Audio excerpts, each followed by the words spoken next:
Please be seated. Before we begin, I advise members that yesterday I received correspondence from the nominating officer for Sinn Féin informing that the following members have resigned their positions with immediate effect: Philip McGuigan, Chair of the Windsor Framework Democratic Scrutiny Committee; Carol Niculian, Chair of the Committee on Standards and Privileges; Sinead Ennis, Deputy Chair of the Committee on Procedures; Declan McAleer, Deputy Chair of the Assembly and Executive Review Committee; Ciara Ferguson, Deputy Chair of the Committee for Communities. The nominating officer has also advised for the following nominations: Philip McGuigan as Chair of the Committee for Health; Ciara Ferguson as Chair of the Windsor Framework Democratic Scrutiny Committee; Cathy Mason as Chair of the Committee on Standards and Privileges; Orlia Flynn as Deputy Chair of the Committee on Procedures; Pat Sheehan as Deputy Chair of the Assembly and Executive Review Committee; and Nicola Brogan as Deputy Chair of the Committee for Communities. All of these members have accepted their nominations and have taken up their roles, and I wish them every success. We now move to member statements, and I call Colin Gillinew. This morning I rise just to acknowledge the work of the Youth Assembly. I have to say I think it's one of the really interesting developments over the past number of years here. The Youth Assembly was initiated under your predecessor Alex Maskey in 2021, and I know you have continued that work with them.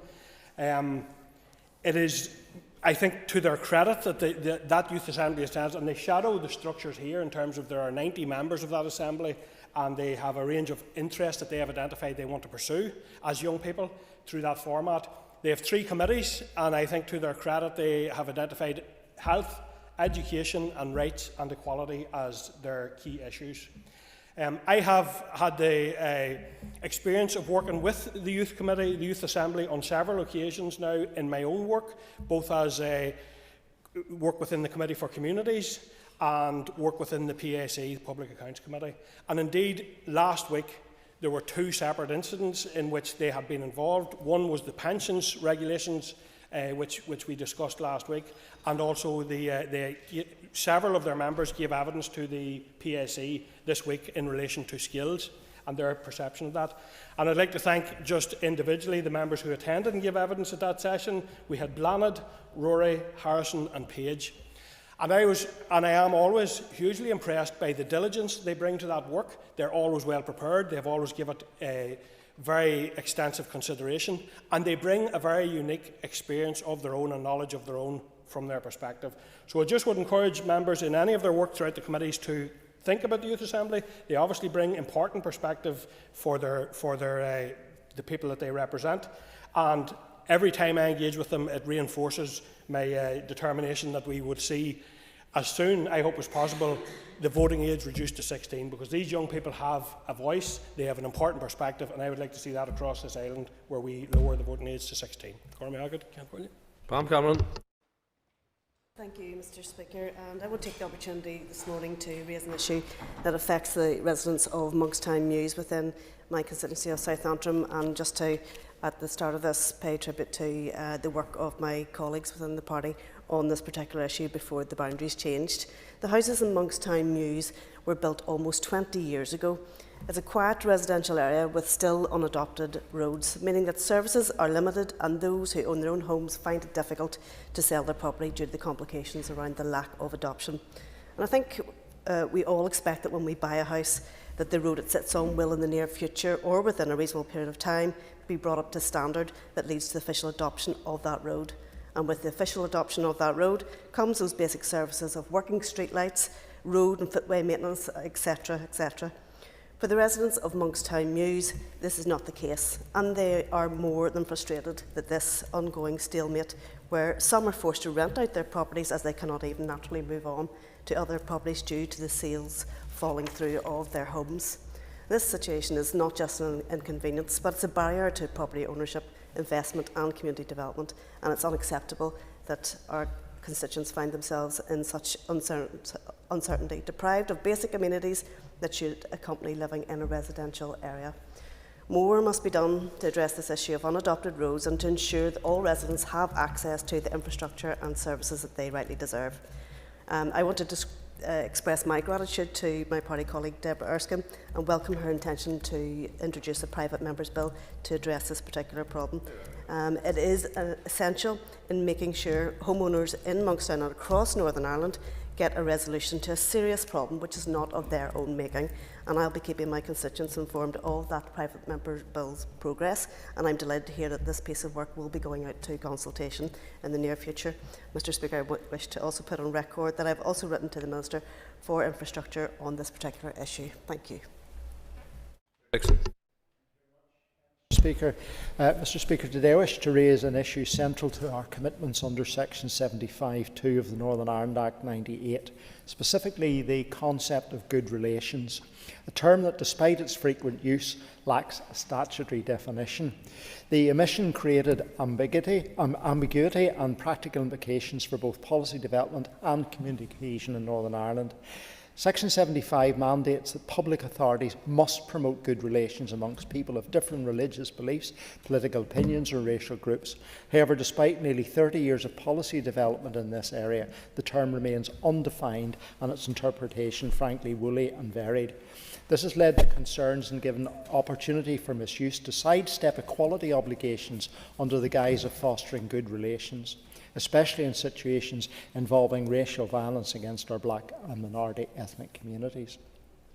In 2014, the Equality Coalition said in a report that Northern Ireland's framework for good relations at best diverges from and at worst stands counter to the principles of human rights and equality. Unlike these areas, good relations lacks any minimum standard or benchmark, which leaves its implementation ambiguous and subjective to interpretation. Failure, Mr Speaker, to provide definition has allowed Section 75 duties intended to promote equality and non-discrimination to be turned into what the Equality Coalition has termed a subjective political veto over contentious policies, a far cry from the original intent of these duties and ultimately undermines their effectiveness. In 2017, the Council of Europe Advisory Committee on the Framework Convention for the Protection of National Minorities recommended that the Northern Ireland Executive should endeavour to implement the good relations duty as provided under the Northern Ireland Act 98 in a manner that doesn't run counter to the equality duty and that does not prevent access to rights of persons belonging to all national and ethnic minorities. It's now, Mr Speaker, 2025 and Northern Ireland still remains without such legislation. The handling of the good relations strategy by the Executive Office has been at best slow and ineffective. Necessary updates to strategies and policies like Together Building United Community have been criticised for being lacklustre, and pressing for a clear need for a legal definition of good relations continues to be ignored. The Equality Commission and the Northern Ireland Human Rights Commission and the Commission on Flags, Identity and Culture and Tradition have all acknowledged these issues. Alliance supports calls to deliver a statutory definition of good relations, including the amendments to the Northern Ireland Act. A statutory definition of good relations would align us with best practice observed in other jurisdictions across the United Kingdom, but also deliver the promises of the Good Friday Agreement. In conclusion, Mr Speaker, defining good relations is not merely about addressing a legislative gap. It's about clearly stating our values and ensuring our commitments to peace and prosperity are comprehensive and actionable. Let us give good relations a legal definition and a genuine meaning to deliver a more inclusive Northern Ireland. Dr Regan. Mr Speaker, it is with some sadness that I rise to report the passing of our well-liked ex-mayor, councillor and UUP Association Chair, Jim Montgomery, yesterday. Jim was a prominent political figure in South Antrim, and in particular the town of Antrim, a town that he was immensely proud to represent, and a town that he had a strong affinity to, as everybody knew him as Gentleman Jim. Jim was an Ulster Unionist Party councillor for Antrim and Newtownabbey Borough Council for several years, representing Antrim. However, it was during COVID that Jim's immense empathy and compassion was shown to all people of the borough when he was our mayor. Working within the restrictions, he reached out to all the most vulnerable members of our community, using his office to support those most in need, using his voice for the benefit of all. Jim was a local politician for everyone, and condolences have been expressed by all political parties, more than testament to the great regard that he was held in by all of our communities. I also worked closely with Jim on many other issues, including his help for the Blue Light Services. He was heavily involved through his civilian role within policing and his support for serving and retired members of the PSNI. His role in supporting police pensioners was widely recognised by all members of the policing family as being pivotal to their welfare. The sense of loss and shock that we have in our party is mirrored by the PSNI and by the Policing Board today. But it was as a stalwart member of our party that we miss him most. It was only on Friday at our South Antrim AGM in Ballyclare that we elected him unopposed as the chair of our association. Above all, to me, he was a friend, a confidant, and he was always had a very ready sense of humour of those of us who knew him. All of our party's thoughts are with his family, especially Gordon, Stephen and Nigel. Jim, safe into the night. You're in our prayers. You will be missed. Thank you. Orlea Flynn. Today I would like to highlight a meeting that Sinn Féin representatives held recently with the ME support group, NI, to hear about the invaluable support that they're providing to ME patients. ME, which can also be known as chronic fatigue syndrome, is a long-term, chronic and painful neurological illness. Over 7,000 people in the north are living with ME, with many so severely affected that they're actually unable to leave their homes or even leave their beds. This disease of the central nervous system can have a debilitating impact on people's lives. And a few weeks ago, it was the Sinn Féin Health Group MLAs that met with volunteers from the ME support group NI. These people within the support group who set the charity up each have their own direct experience of living with this awful disease, and they're doing amazing work in supporting people who are living with ME, many of them young and old, living without a diagnosis, living without a treatment plan, and sadly feeling stigmatised, ignored and not believed whenever they end up in hospital as a result of this debilitating disease. I sincerely hope that we can make more progress to support the work of the ME support group NI to help secure better services, receive proper diagnosis and generally to raise more awareness of what this disease is and how it actually affects people. Patients suffering from ME deserve to have access to appropriate and quality healthcare. People should not have to travel to hotel rooms to have specialists from overseas diagnose them, and currently this is a situation at play. I'll continue to working to speak up for those suffering with ME and hopefully do all that I can and that we can to bring about positive change for patients. The ME support group NI is a fantastic charity doing fantastic work to people who are very often at their lowest when they're struck down with this relatively unknown illness. The charity was originally founded by a very brave mother from West Belfast who found herself in the terrible position of having a very sick young child with no diagnosis, no answers, no care pathway, nowhere to turn. Her efforts and her perseverance has given rise to a group of people which now provide invaluable support to everyone else out there who's living with ME. I want to commend Antoinette, the mother, and her son David from West Belfast, who are currently running this charity alongside their other board members. Keep up the great work and hopefully we'll soon see the appointment of a specialist within this field of healthcare very soon. Thank you. Thank you, Mr. Speaker. On Sunday past, the 2nd of February 2025, in my constituency of South Down, the Shore Road Rostrevor was finally reopened to 2 lanes of traffic, having had 1 lane blocked with temporary traffic measures in place for the past 15 months and a couple of days since the storm of October-November 2023. And some in this chamber may be sick of hearing me talk about this, but I have been relentless in questions, both written and oral, tabled an adjournment debate on this and the roads in South Down before Christmas, but thank goodness this road is now open. However, many questions are now pouring in as the work required to move the blocks placed in the middle of the road and blocking 1 lane for over a year to the edge of the road at the bottom of the cliff took just 1.5 days this weekend. Such short minor works were required, so why did it take over 15 months to do it? Why were the people of South Down left behind and forgotten for so long? What did it cost the Department of Infrastructure to run temporary traffic management on this road for the past 15 months? I've asked this before and was told that this information was commercially sensitive, but I've asked it again because my constituents deserve to know how much it costs them to keep them restricted to one lane of traffic on this main road for over a year, causing huge delays, inconveniences and hindered business transportation through the area. I have an evidence record of consistently fighting for this, but I have felt alone. Our local people were failed by our Sinn Féin Infrastructure Minister on this. And where was the Southdown MP? He has been as absent on the ground on this as he has been from his seat in Westminster. Where were the two local Sinn Féin MLAs? And what about our local councillors? I heard no support from our Sinn Féin-run Newry Morningdown District Council on this, who pushed through a rates increase last night despite an absolute failure on an ongoing basis to deliver things as basic as emptying our bins every week in the area. In Southdown, we are left very much behind and failed time and time again, and I may stand alone here as the only Unionist MLA for Southdown. And our DUP council team are hugely in the minority, with only 5 out of 41 councillors, but we will always stand up and fight for our constituents.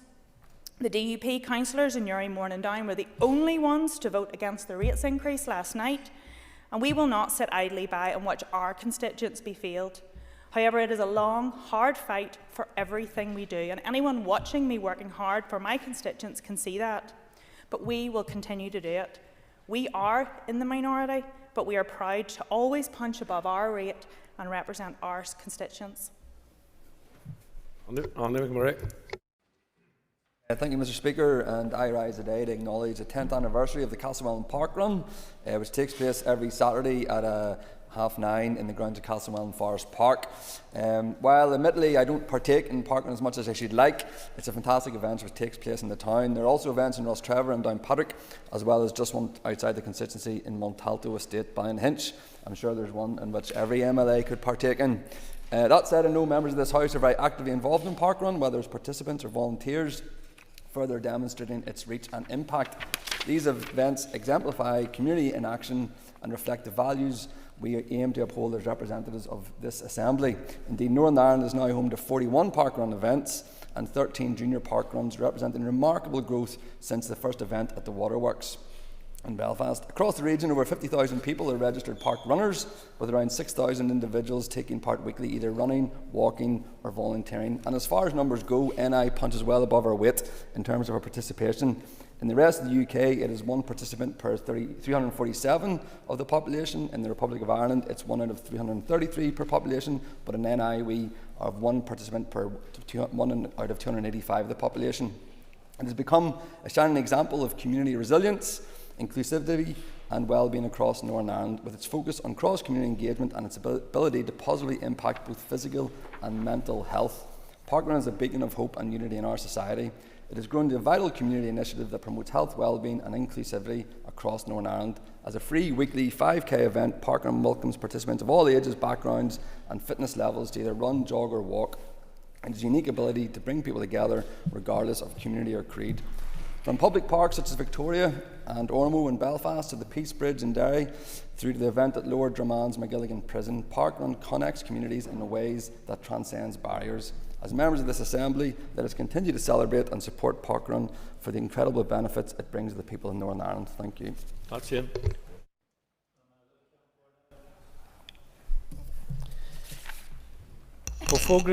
Since the ceasefire in Gaza was declared on the 19th of January, Israel has been stepping up its attacks on Palestinians in the West Bank, according to the Israeli human groups B'Tselem.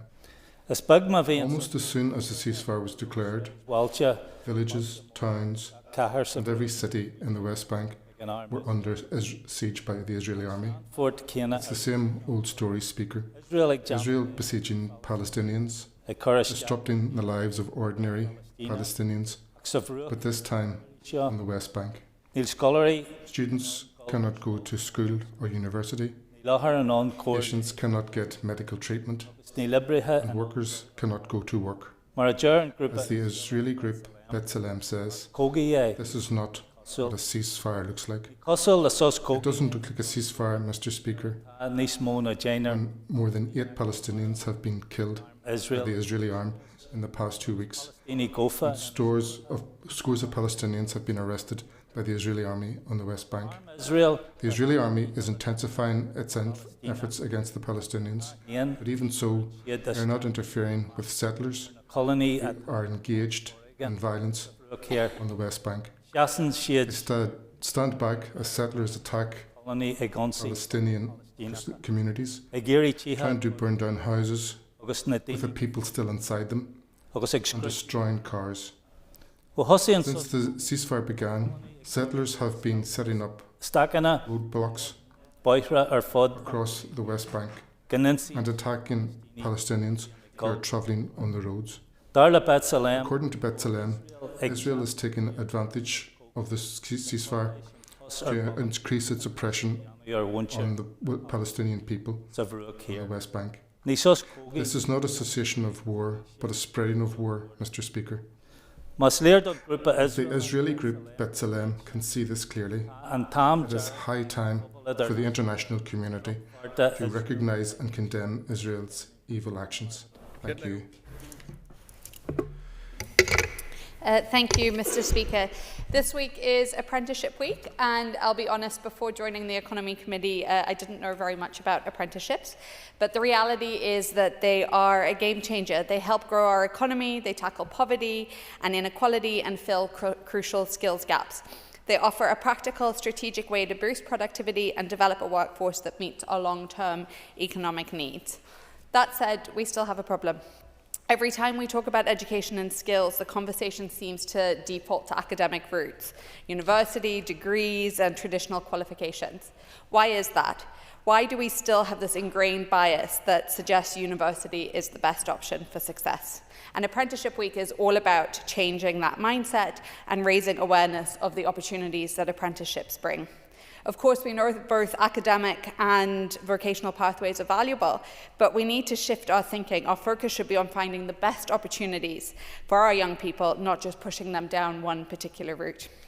Apprenticeships strike a brilliant balance, earning while learning, gaining qualifications while getting real-world experience. And we recently had representations from apprentices at committee, and I wish I had known more about this as an option when I was at school.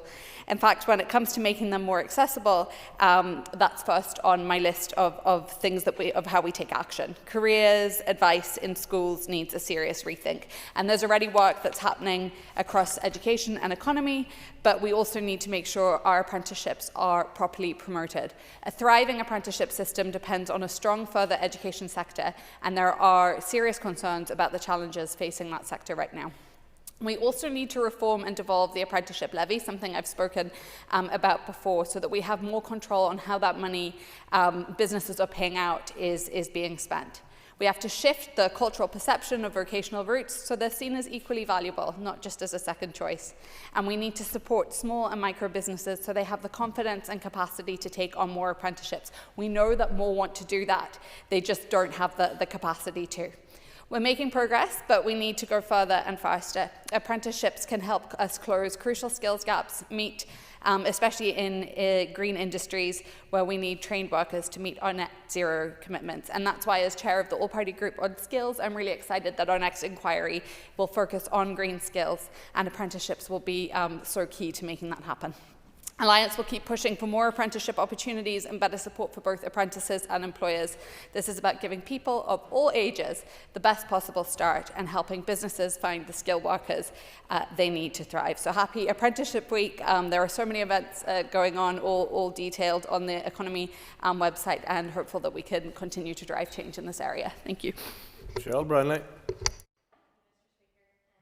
Evening, along with party colleagues and members of the Greater Shankill Policing Subgroup, I attended a fantastic PUL Rail engagement event at the Spectrum Centre on the Shankill Road, where we met with the Chief and Deputy Chief Constable and staff of the PSNI. This was an important and open discussion with clear acknowledgement of the concerns around two-tier policing. Crucially, the Chief Constable committed that under his leadership, all voices will be heard equally and everyone will be treated the same under the law.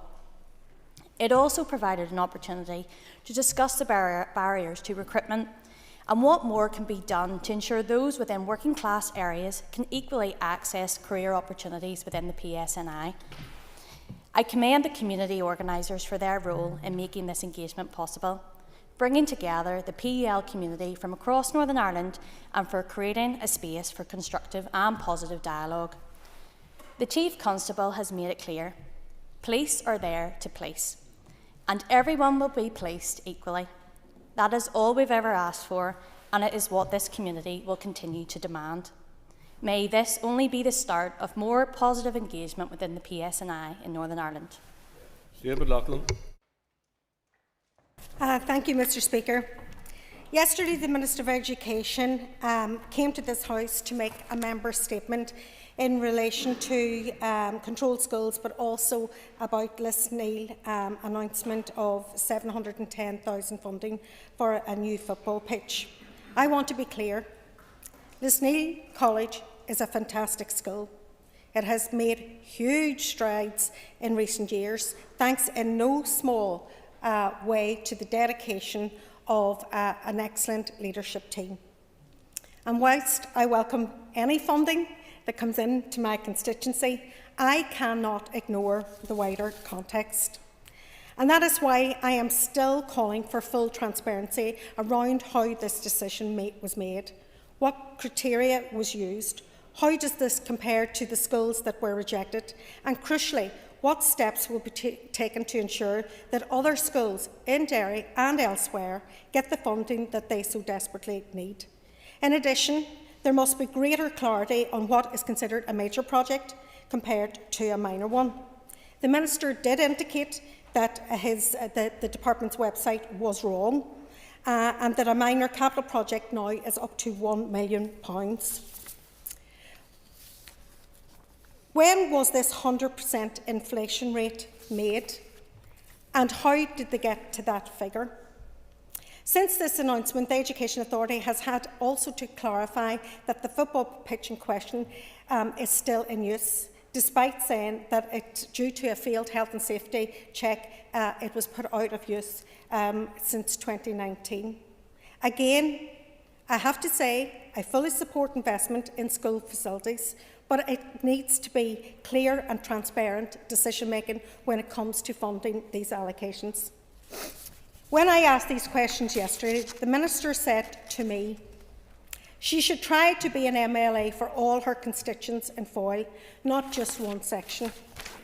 I really am hurt and angry that there would be any suggestion that I would have any sectarian modus operandi against any constituent in in Foyle or anywhere. It is just not in the fibre of my being, and I reject that that was made on the floor of this House. Thank you. Philip Redd. Mr. Speaker, the King's Award for Voluntary Service is the highest accolade that can be awarded by the monarchy to community and voluntary organisations here in the United Kingdom. I was absolutely delighted that the amazing group of Queen's Park Women's Group was this year announced as a recipient of that award. Just 15 years ago, Mr. Speaker, forged by two formidable and amazing women, this community group has gone from strength to strength. Firstly formed to tackle antisocial behaviour in Glengormley, the group now has expanded its work to work with our older people, to invest in skills and to ensure that no person in Queen's Park or indeed the wider Glengormley area is left behind. Those two formidable ladies, Sharon and Ina McTaggart, have freely given of their time for the past 15 years to make Glengormley the best place that it can be. Often, Mr. Speaker, these awards are given to large community or voluntary organisations which have huge backers and indeed a huge funding pot. Day and daily, these women fundraise the money that they need to support their community on their own. These women freely give of their time after working during the day to ensure that every person who calls Glengormley home has a community outlet to which they enjoy. The community of Queen's Park is a proud working class community, and never in its wildest dreams did it think it would be recognised at the heights of Buckingham Palace. But through the work and dedication of these ladies and their countless volunteers, this community will finally get the recognition that it deserves. And it's fitting, Mr. Speaker, that I take this opportunity on the floor of the Assembly to congratulate them for that. This is also an exciting year for the group, as we have now just secured them new premises to ensure that they can have the resources and facilities to continue their amazing work. And I just want to take this opportunity to say, well done, ladies. Thank you, Mr. Speaker. Members will take their ease for a moment before we move to the next item of business. Members, the next item of business is a motion from the Assembly Commission on allowances to members of the Northern Ireland Assembly. Clerk, please read the motion.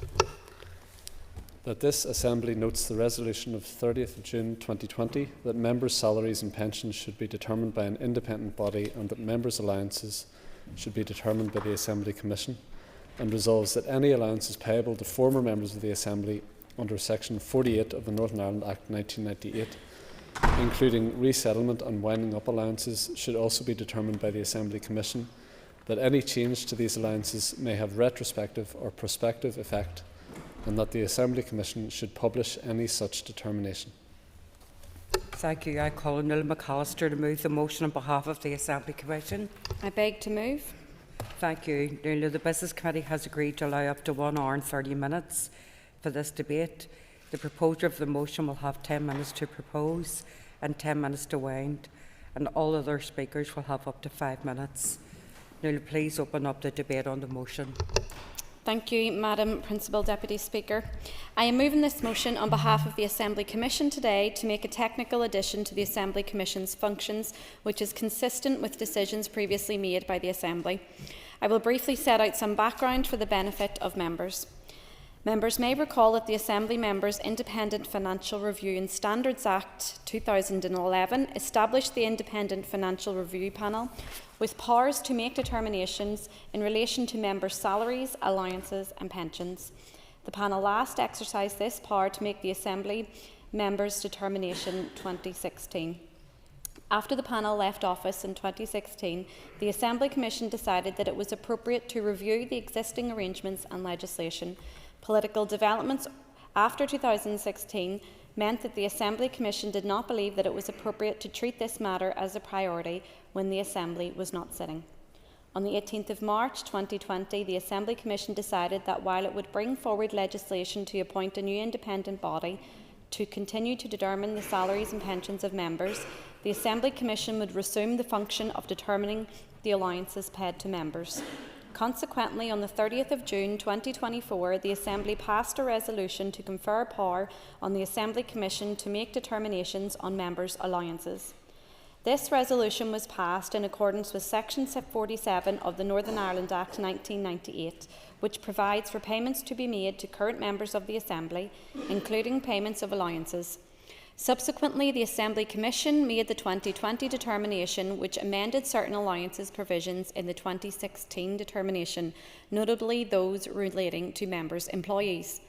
However, the resolution made by the Assembly in June 2020 did not confer functions on the Assembly Commission in relation to Section 48 of the 1998 Act, which provides for payments to be made to former members. This was not problematic at the time, as the 2020 determination was not concerned with issues related to former members. However, going forward, today's motion will provide the authority for the Commission to determine allowances to former members, most notably winding up and resettlement allowances.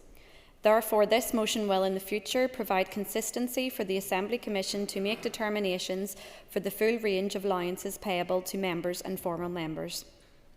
This motion in itself does not introduce any changes to allowances to members or former members.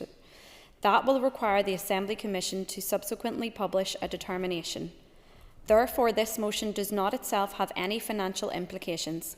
The House will also be aware that allowances paid to former members do not form a significant proportion of the Assembly Commission's overall expenditure, and this is unlikely to change. Members will note that the debate on this motion has been scheduled to coincide with introduction of the Assembly Members' Remuneration Board Bill.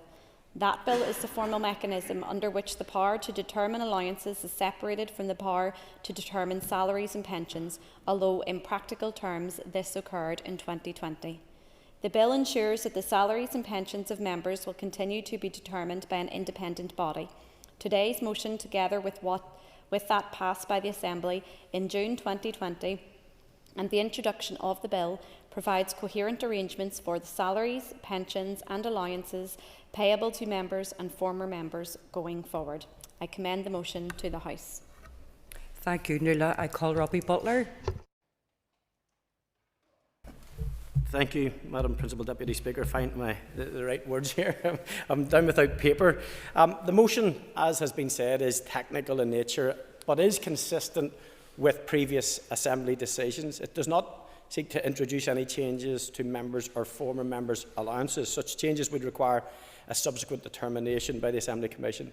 And this is in line with previous decisions taken by this House, as outlined by the mover of the motion and proposer. It ensures that the Assembly Commission has the authority to determine allowances for former members, particularly winding up and resettlement allowances. This wasn't done through the June 2020 determination process, which didn't make any changes relating to former members. So this is about redressing the imbalance, I suppose. The motion has no financial implications, as it does not alter the level of allowances paid. And as a former member of the Commission, I want to just commend the Commission and the audit team for the work that they do, but it is a reality for us that as individual members with responsibilities, that it is up to us to ensure that we operate within the confines, rules and regulations of that which is laid down, and the Ulster Unionist Party welcomes the motion by the Commission. Thank you, Madam Deputy Speaker. Thank you, Robbie. I call Timothy Gaston. Thank you very much, Principal Deputy Speaker.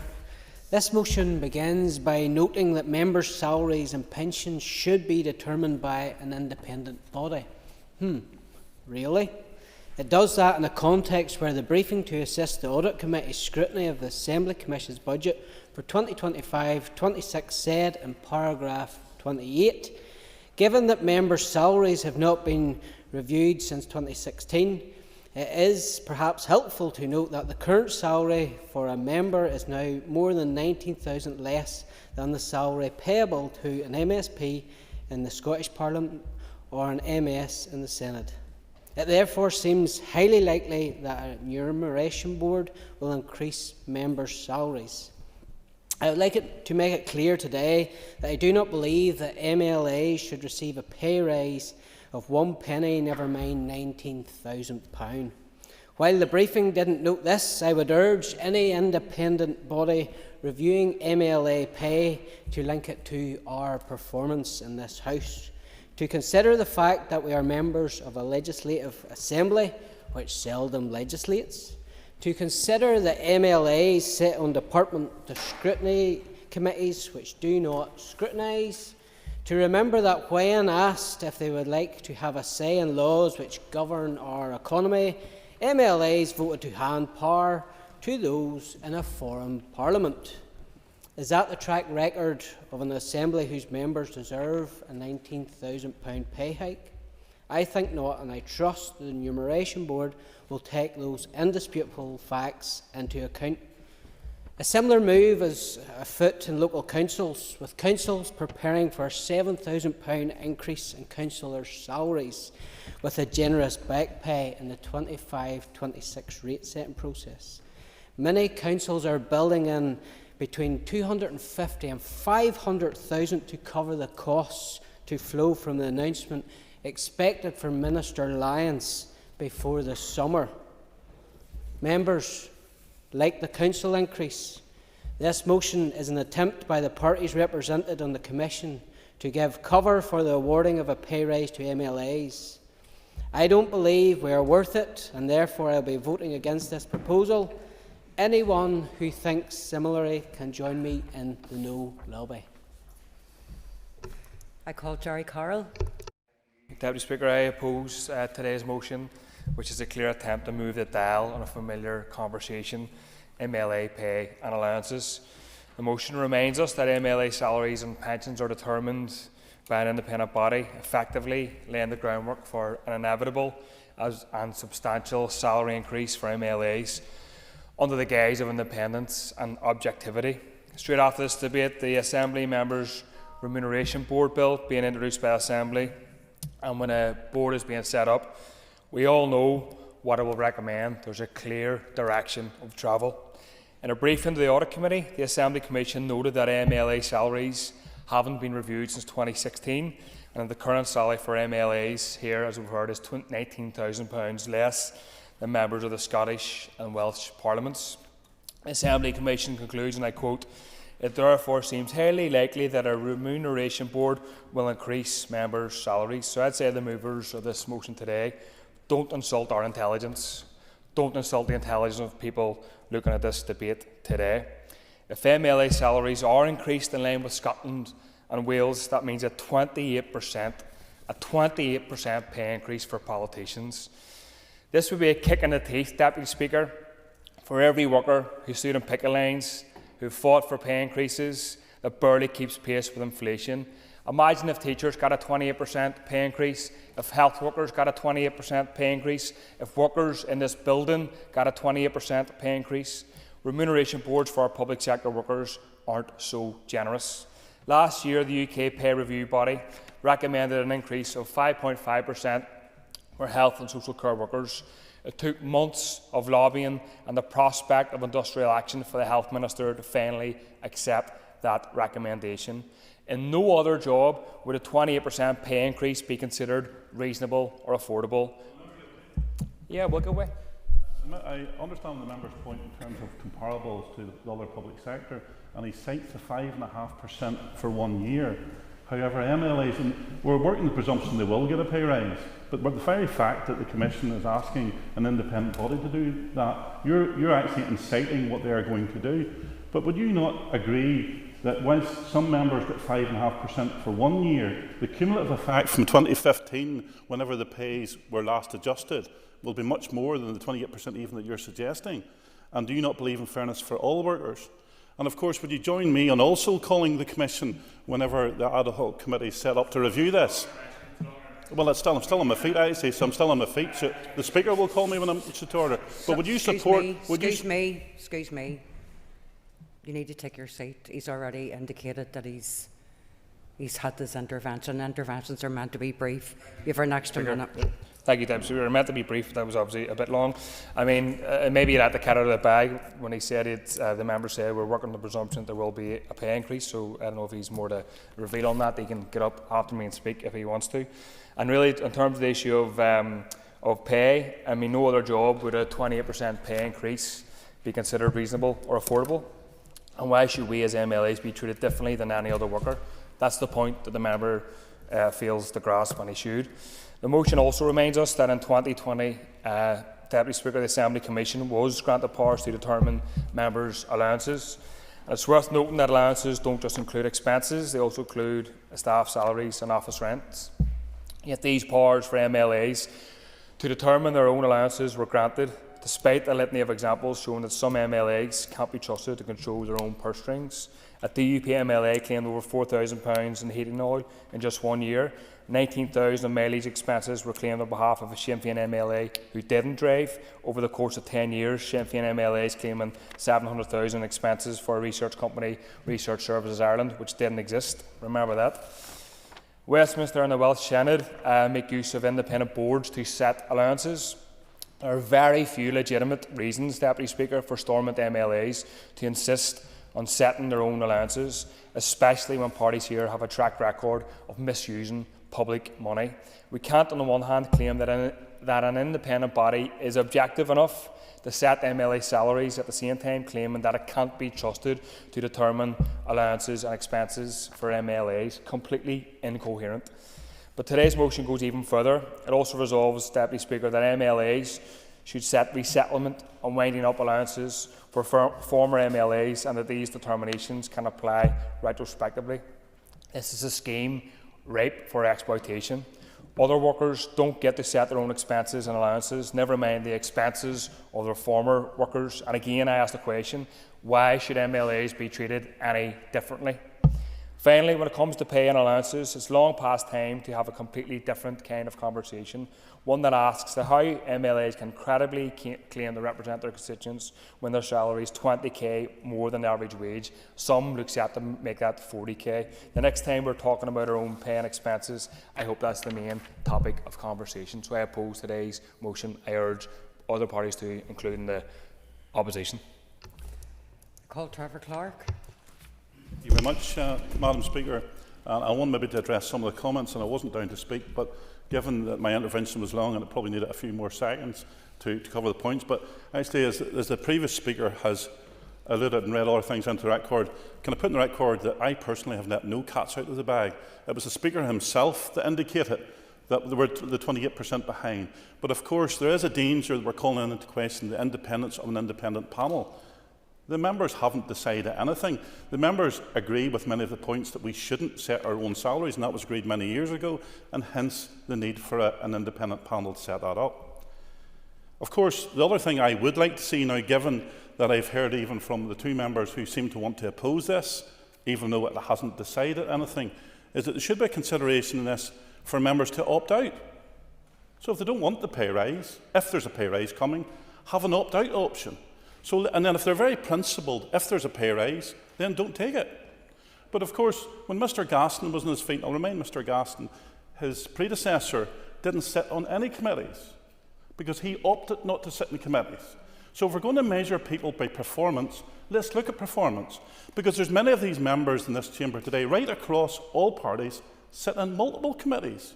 So, if we're going to base it on performance, those who decide either not to sit on or sit in one are suggesting, or as the member for Northampton suggesting, they get less.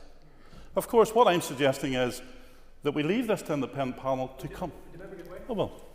Member for giving way. And obviously, when we're discussing MLA's pay, it's a very prickly subject and will pique the public interest. But as a former member of the Commission, I'd be very happy to put on the record that at multiple occasions the Commission decided not to move on something that was absolutely going to be something that was very difficult to debate. And further to that point, the Commission's actually been exercised outside of its own virus. It should have been.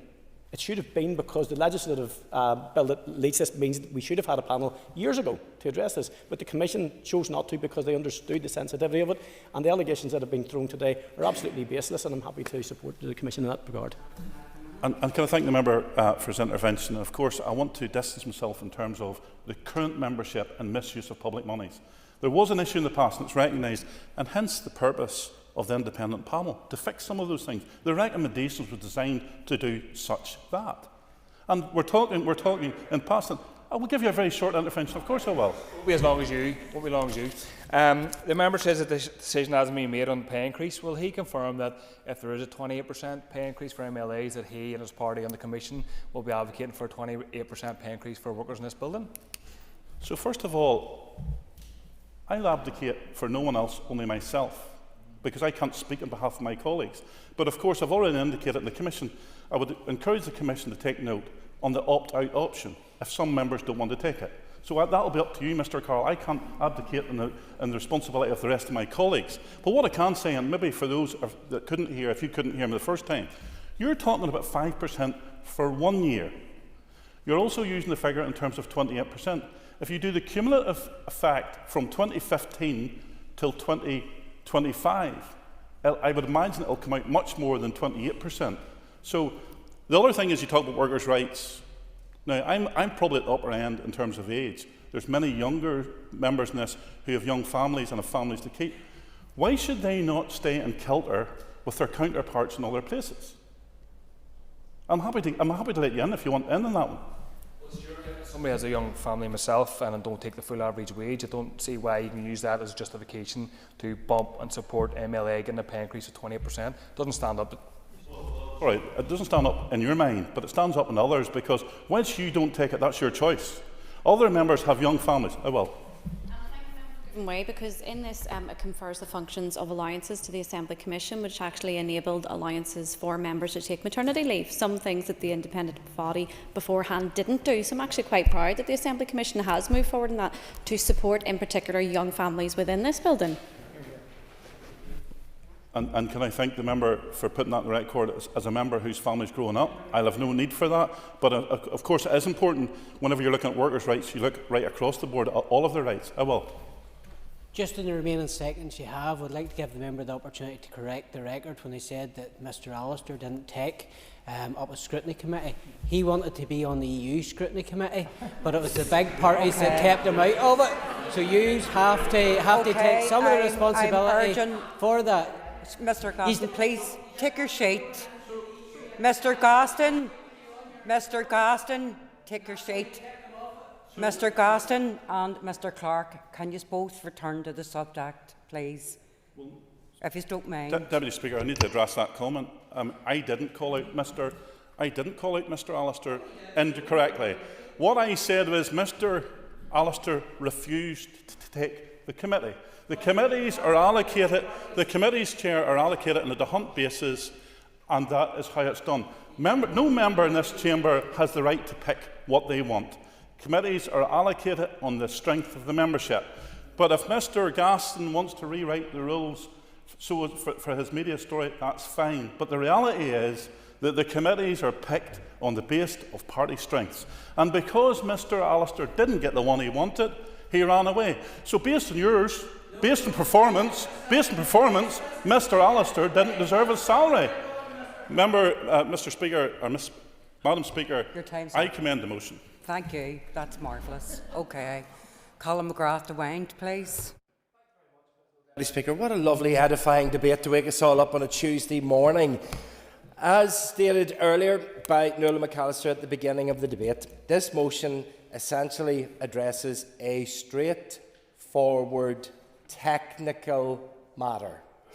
This motion is consistent with the resolution of the Assembly made in June 2020, and taken together they will allow the Assembly Commission to determine the allowances payable to members, and especially to former members whose allowances can't be set by anybody in any great term at this stage, and it is a bit of a housekeeping exercise to bring that together.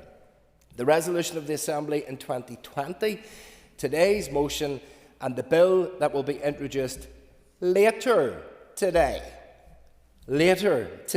will bring clarity to the legislative arrangements around the determination of members' salaries and allowances.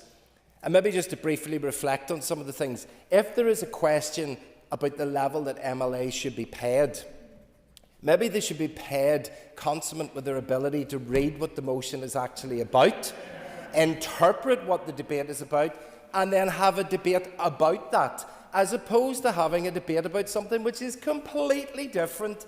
And if they haven't checked their emails, something else that I would hope a consummate MLA would do, they would see that there is a revised indicative timing and order paper for today, which means that the next item might be the issue that some have spent the majority of their time discussing.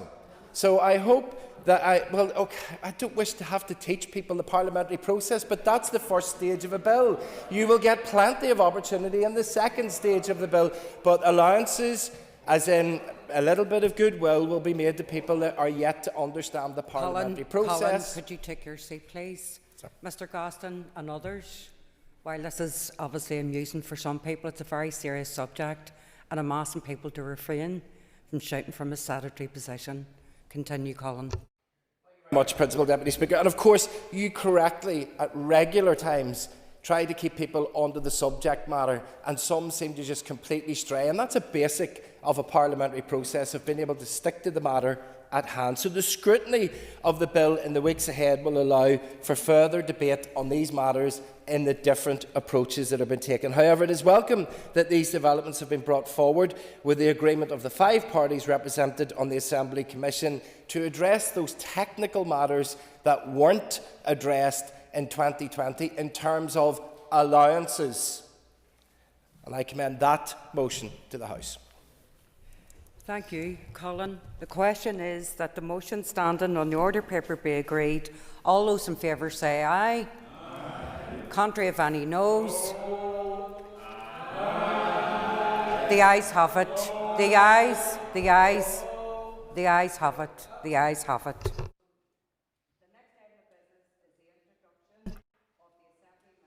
Remuneration Bill. I call on Sinead Ennis to move the first stage on behalf of the Assembly Commission. Gurra Moigat, Pre Last Concorda, and I beg to introduce the Remuneration Bill. Clerk, please read the long title.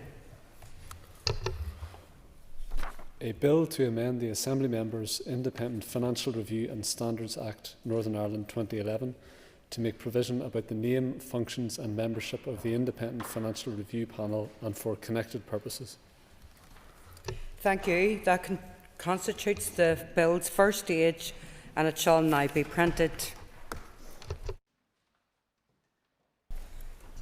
Members, the next item on the order paper is a prayer of annulment from the Committee for Agriculture, Environment and Rural Affairs. I'll ask the clerk to read the motion, please. That the Direct Payments to Farmers Cross-Compliance Amendment Regulations Northern Ireland 2024, SR 2024/211, be annulled. Thank you. I call on the Chairperson of the Committee for Agriculture, Environment and Rural Affairs to move the motion. So moved, Madam Deputy Speaker. Thank you, Robbie. The Business Committee has agreed that there will be no time limit on this debate, so I call on Robbie Butler, Chair of the Committee, to open the debate on the motion.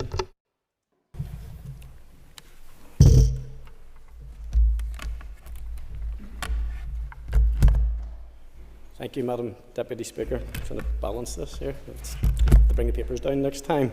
Okay, I rise to speak on behalf of the Committee for Agriculture, Environment and Rural Affairs to move this motion. At the committee meeting on the 28th of November, officials briefed the committee on SR 2024-211, which is the Direct Payments to Farmers Cross-Compliance Amendment Regulations Northern Ireland 2024. And officials stated that the SR will remove the provisions made under two previous SRs. Firstly, this SR removes the provision in SR 2022 number 240, the Direct Payments to Farmers Cross-Compliant Amendment Regulations Northern Ireland 2022, which had removed the automatic application of intentional penalties to certain repeated non-compliances for the purposes of nationally funded area-based schemes. And this meant that such breaches were regarded as negligent only, and penalties on repetition were kept at that stage at 15%. Secondly, the officials advised us that this SR also removes the provision SR 2023 number 210, the Direct Payments to Farmers Cross-Compliance Amendment Regulations Northern Ireland 2023. The committee noted that the Environmental Farming Scheme drew down EU funds from the Rural Development Programme and was subject to EU rules until the completion of the EU spend in 2023. The application of penalties for the Environmental Farming Scheme and other former development programme schemes were aligned with direct payments through the SR 2023 number 210 from January the 1st, 2024.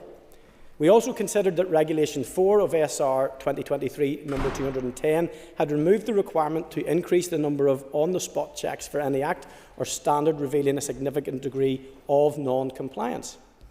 Officials highlighted the need for the SR we are considering today as being connected to water quality and environmental concerns, and that the Minister, having considered the current environmental conditions and protections in place, now considers it appropriate to revert to the original penalty regime as a detriment to those who do not comply with cross-compliance verifiable standards on a recurring basis.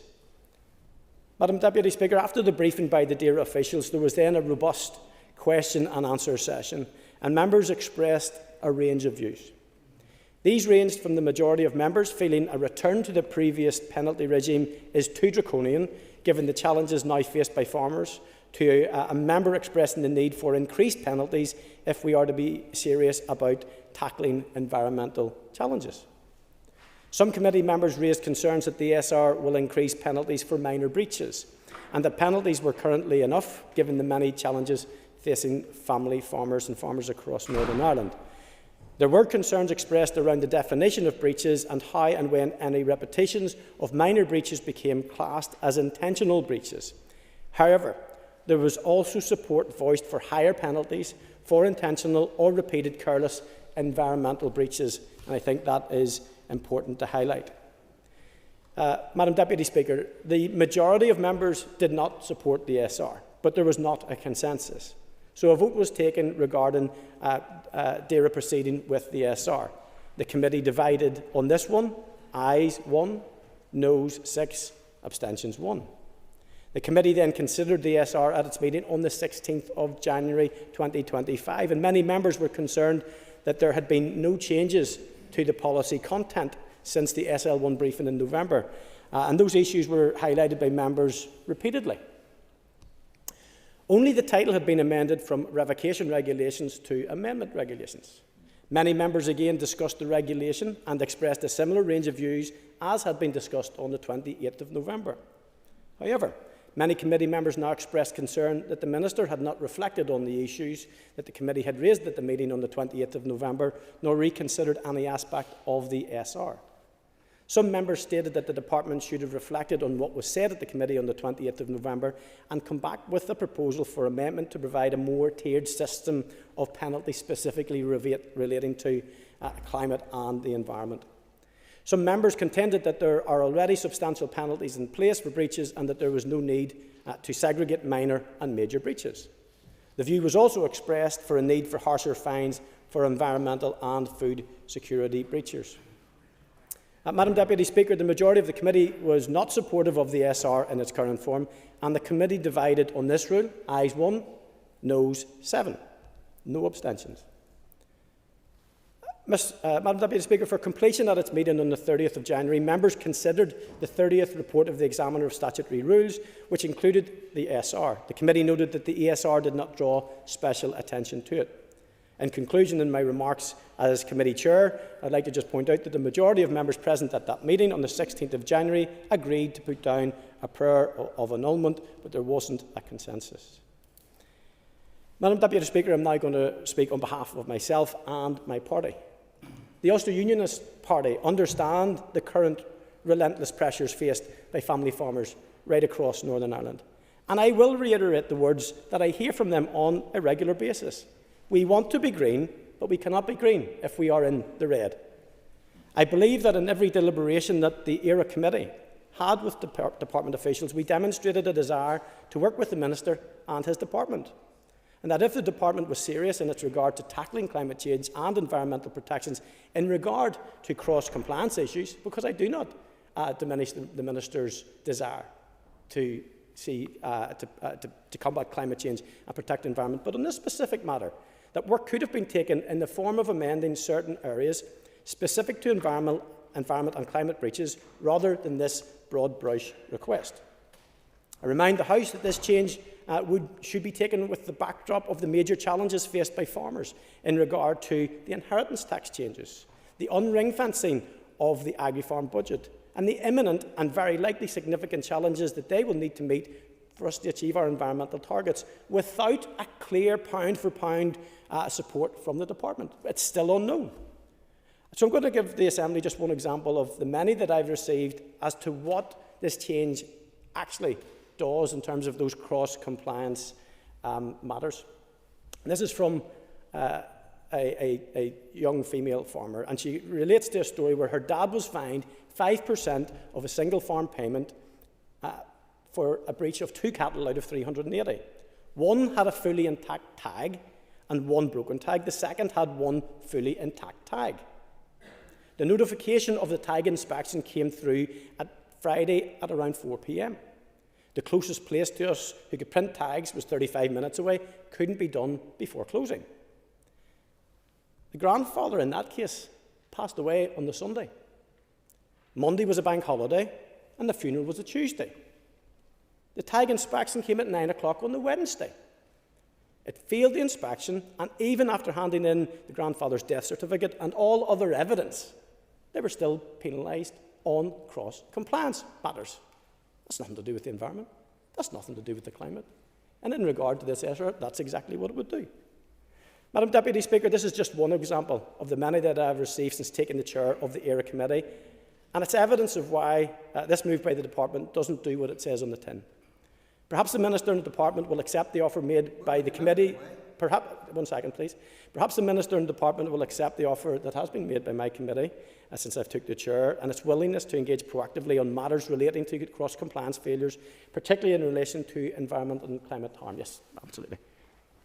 Principal Deputy Speaker, I thank the member for giving way. The member referenced a moment or two ago his acceptance and acknowledgement of the Minister's intention to clean up our environment and also tackle climate change. Can I ask him directly, if he doesn't mind, if he agrees with those aims and if his speech will reflect that before it finishes today and before we vote? Absolutely. I thank the member for his intervention. I think it's very useful. I'm going to be honest, I haven't detected in my time as chair that there's anyone in that committee who's actually demonstrated to me that they don't have the Minister's similar ambition. I think we all do need to reflect that we passed the climate bill here in the last dispensation. I'm facing in that direction as the chair of the Agricultural Committee, as someone who has voted for it. But in reality, I'll refer the member back to what I said. Farmers and agri want to be in the green. They cannot be green if they're in the red. What the Minister could have done and his department could have done is segregated the environmental and climate matters out of this bill, and that would have put the committee in a position where I believe that the committee could have supported it. I will give way. The member, and he's read into the record, I think, a touching example of the challenges that many farming families out there face, and I would never diminish that. I think there are farming families out there who work incredibly hard under real pressure. However, would he acknowledge that he cited a 5% subsidy? By voting against this regulation, he wouldn't actually be offering any protection for those families in that circumstance, but those who engage in more severe repeated breaches. Yeah, I think in this regard, I don't think we need to play high politic with this. The member is absolutely right. The problem with this is if we pass this SR, that farmers like this would be exposed to 100% of the fine, which is an increase. At the moment, we have a derogation in those fines, and that's what's been achieved here. And we do need to move into where we get absolutely serious about environmental and climate breaches. But in reality, and I haven't got the absolute figures of the absolute numbers of instances where the department have acted in this manner, and I think this manner couldn't be described as draconian.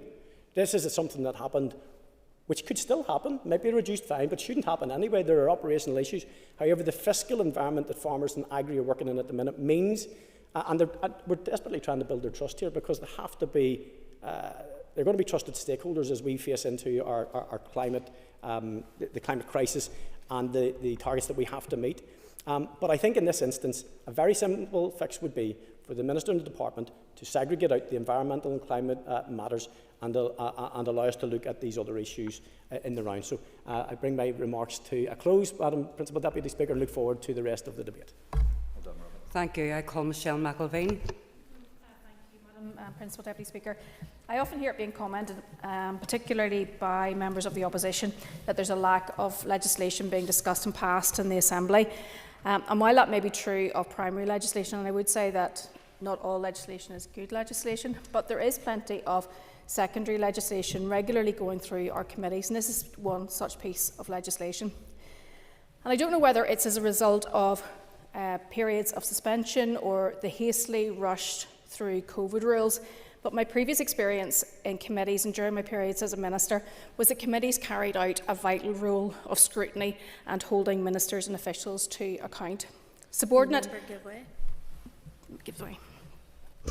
I thank the member for giving way. I'm probably a bit premature in coming in here, but you're touching on a very important point actually, because I know through the Infrastructure Committee we have an important role as well, like the Agriculture Committee, to look at pieces of legislation that are coming. Tomorrow we're going to be scrutinising the bill, or the budget, sorry, and actually we don't have evidence in our packs yet in relation to the budget, and that is coming from officials. So whilst scrutiny is needed, we need to have the information to actually scrutinise it in a timely way as well.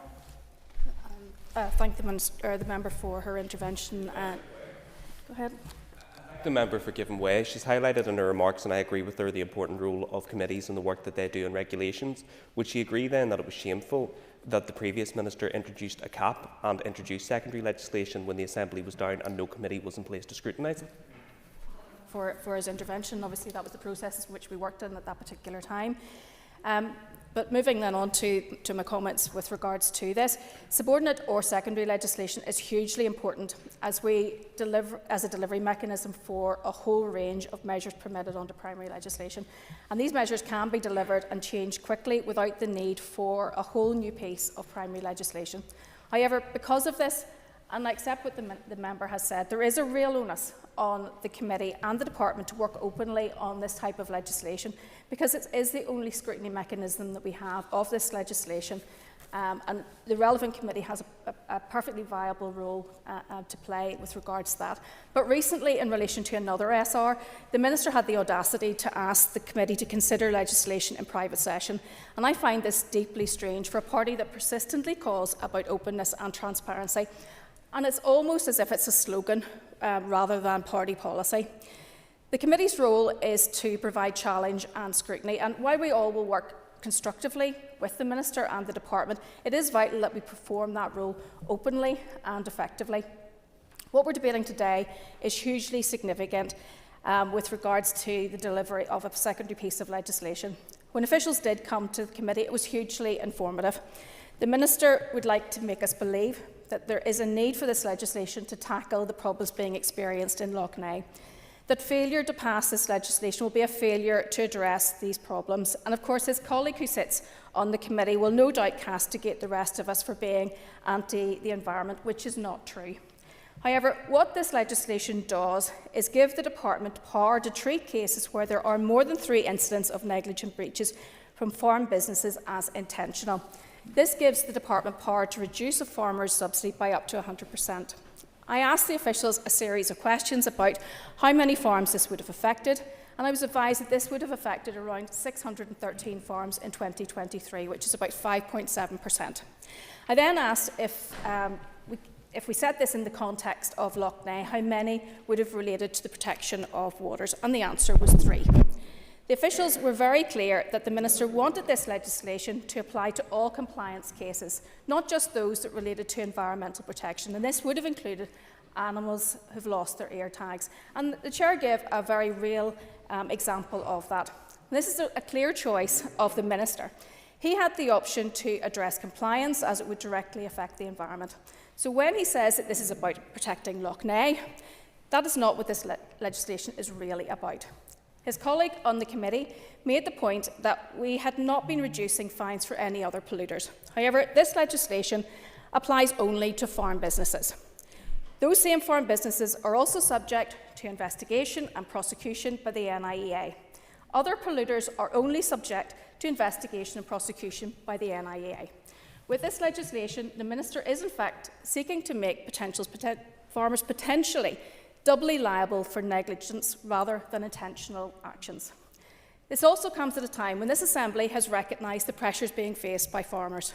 The inheritance tax raised by the Labour government, the impact of weather conditions, the targets set by this Assembly under the Climate Change Act, which need met under existing budgets, the failure of subsidies to keep pace with inflation over the last 10 years, the failure to address bovine TB, the risks around MV, blue tongue and disease control, and the constraint of the Department's ammonia policy in stymieing the modernisation of farm buildings. Farmers do not need a bigger stick to be beaten with. The legislation seeks to reimpose what was a flawed and problematic scheme that was in place previously. I don't believe that this Assembly should be gaslighted into believing that the purpose of this legislation is to address the problems in Lough Neagh. On that logic, we are going to punish 613 farms for the sins of 3. I support this motion. Thank you. Thank you. I call John Blair. Principal Deputy Speaker, thank you. There's been some predicting of what I'm about to say, but I hope, nevertheless, what I do bring will be a different perspective and perhaps some additional information as well. I rise as a member, of course, of the Committee of Agriculture, Environment and Rural Affairs, and as Alliance Era spokesperson to clearly state that we do not support this prayer of annulment. I'm still in shock, if I'm honest, that the Era Committee has failed to support strengthening of penalties for those who repeatedly breach regulations around polluting our waterways and other matters, reversing a 2022 decision that relaxed these rules under... yes? Given way, listen, Madam Deputy Speaker, there's no doubt in the member's passion for protecting the environment and the climate, but in reality, could the member not confirm that I've said nothing that could be contradicted? Is that in the meetings that we had with the department, it was very clear from anything that I said and the member said that we are serious about the climate and the environmental protections, and I'm pretty sure these words will probably be unanswered, that to segregate out those matters would have been something that this committee would have looked at, because if you don't accept that, I'm not sure we were at the same meeting. Principal Deputy Speaker, it's not a passion, and I'm not deliberately correcting the Chair of the Committee on that. It's prerequisite, an absolute must if we're to save our natural environment and reverse the state of the waterways. Yes, I will, and then I will make some progress. I think the member not on the committee, as he knows. Can the member confirm whether the committee had any correspondence regarding the sperm annulment or the issue more generally from companies such as Moy Park? Principal Deputy Speaker, I thank the member again for the intervention. I can confirm that I am not aware of any such intervention, and I will now, if members permit, and make progress. As I said there, this is returning to positions that already existed in 2022. But as we move on, first and foremost, we must understand the purpose of these regulations. They were established not as punitive measures, but as essential guidelines to ensure that farmers adhere to standards that protect our environment and maintain the integrity of our food systems. By establishing clear compliance requirements, we encourage our farmers to adopt practices that enhance soil health, improve water quality, and promote biodiversity. It is crucial to recognise that these standards benefit both farmers and the environment. And I'm going to go again to say that we also need to recognise that the measures being proposed by the Minister are not new or draconian. The Minister's proposal simply takes us back to where we were before there was a relaxation of penalties for repeated breaches, which happened, as I said, in 2022. These matters relate directly to the environmental reputation of this place and its products, and no attempt to suggest otherwise should be accepted. On a regular basis, the parties advocating for this annulment today claim to protect the environment both in this chamber and outside of it. For example, they call on the Dairy Minister to save Lough Neagh. Yet when it comes to voting on policies that could prevent pollution from entering Lough Neagh and harming it, they oppose those measures, arguing they would be too burdensome for farmers. That is absolutely ridiculous, Principal Deputy Speaker, and frankly quite shameful. Let us be clear. Those farmers conducting good practice, and there are many of them, deserve our support, and I hope that they have it. But those who pollute from all sectors need to face penalties. Perhaps surprisingly, given the context of today's debate, Principal Deputy Speaker, in May 2024, all parties on Belfast City Council, excluding, in fairness, the DUP, backed a motion advocating for stricter penalties for recurring instances of agricultural pollution. So there you have it. In a debating chamber literally just down the road, the SDLP, the Ulster Unionist Party and Sinn Féin criticised the reduction in penalties by the previous minister, but here, in this place and on the ERA Committee, it appears they don't want to do anything about it. It is also a matter of major concern to me that the committee has sought to minimise and trivialise potential penalties relating to late or non-returned paperwork, as well as tags for livestock and cattle. These are no trivialities. They are serious matters that relate to food security and traceability.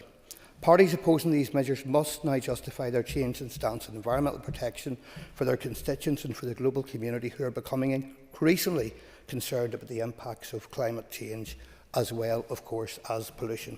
Parties have publicly pledged to tackle the persistent environmental crisis which remains unresolved. This decision by the committee is, and I'll repeat it, shameful, and they ought to feel embarrassed. Only Alliance on this occasion, and it's perfectly clear, is asserting that enough is enough.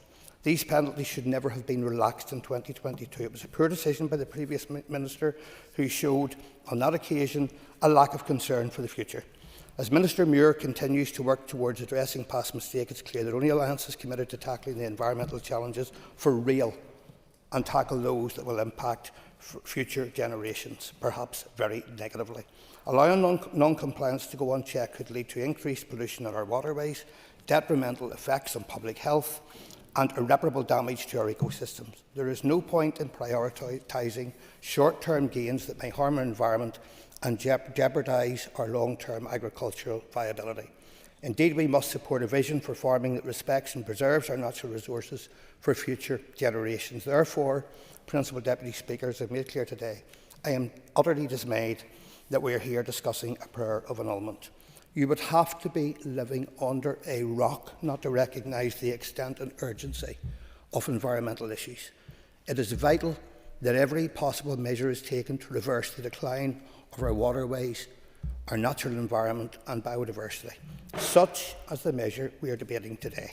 Our actions will determine the health of our environment for years to come. I urge all members to reconsider their positions and reflect on the far-reaching implication of these decisions. We have the opportunity today to support a framework that promotes responsible agricultural practices and paves the way for a sustainable future, and I hope that we take it.